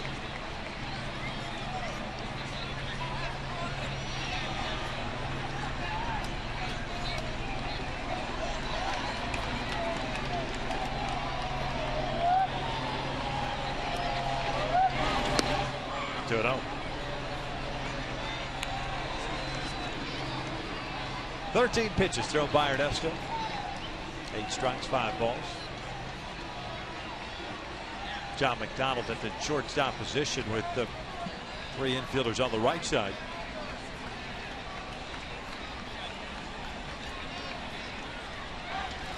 Dunn skies one high and deep to right.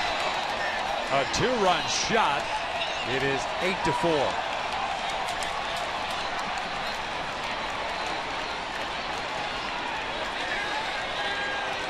Adam Dunn has some tremendous power. His 10th home run. He's 6 RBIs now in the season. That ball was crushed. 10th home run of the year.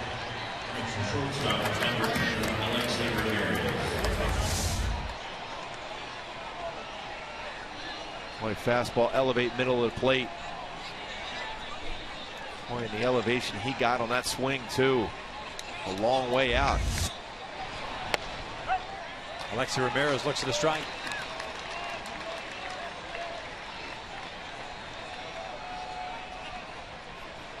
Well, the Angels certainly have not made it easy for themselves on this last road trip. Just trying to finish this one off. Ernesto giving up a home run. 2 outs here in the 9th. 1 ball, 1 strike on Ramirez, who's 1 for 4 tonight. Base hit back in the 4th inning.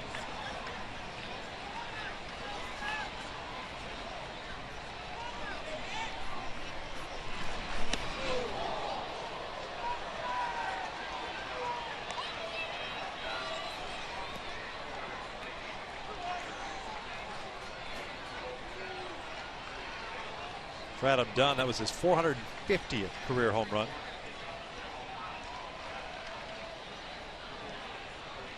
Boy, between him and Pujols, nearly 1,000 home runs combined. And now with 2 outs in an 8-4 game, Conger and Friera are going to talk things over. Again, what we were just saying about not extending this inning, just get it over with. But what it does, it taxes you for potentially for tomorrow night. You know you're going to have to protect. You get a lead against Chris Sale and the White Sox. It's going to be a close game. You have to protect that close lead late. You don't want to waste a lot of pitches here.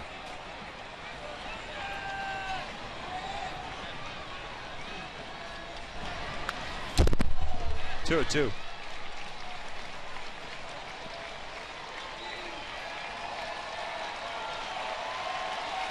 What's left of the 38,000 plus wanting this one to finally be over. Trying to will Ernesto to a victory. Close out this night.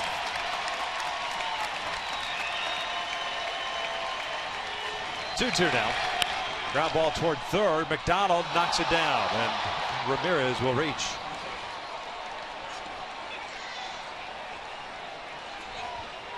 Call it a base hit. So we continue on here tonight. Viciedo coming up 0 for 4. Both teams now with 11 hits.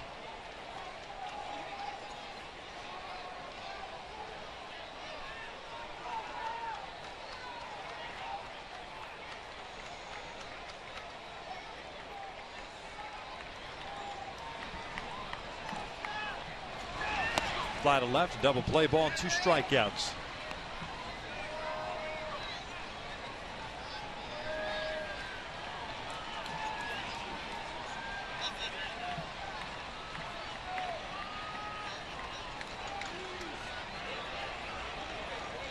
Nobody holding Ramirez on at first base. Viciedo broken back, ground ball over to short. He'll fire on to first. Light that baby up as the Angels take the first one against the White Sox tonight. The final 8-4. Boy, the tone was set right away to start the game. Cole Calhoun with a solo shot, mixing a 2 RBI double. C.J. Cron, a big game. Couple runs driven in, went on a double himself. Josh Hamilton, a 2-hit performance. Just balanced throughout the entire lineup. Jared Weaver goes 6 innings. Punches out 9. Albert Pujols. It's up his 15th home run of the season, a solo shot. And Hank Conger breaks his hitless streak for an RBI himself. So balanced throughout, 8 runs on 11 hits. Jared Weaver set the tone once again. The ace of the staff comes back and pitches a solid game as the Angels come back after that tough road trip to win game 1 of this homestand. Fantastic 2-out approach by the Angels in that 5th inning. 4 straight 2-out base hits. The Angels dropped a 5 spot on the White Sox in that 4th inning to open things up.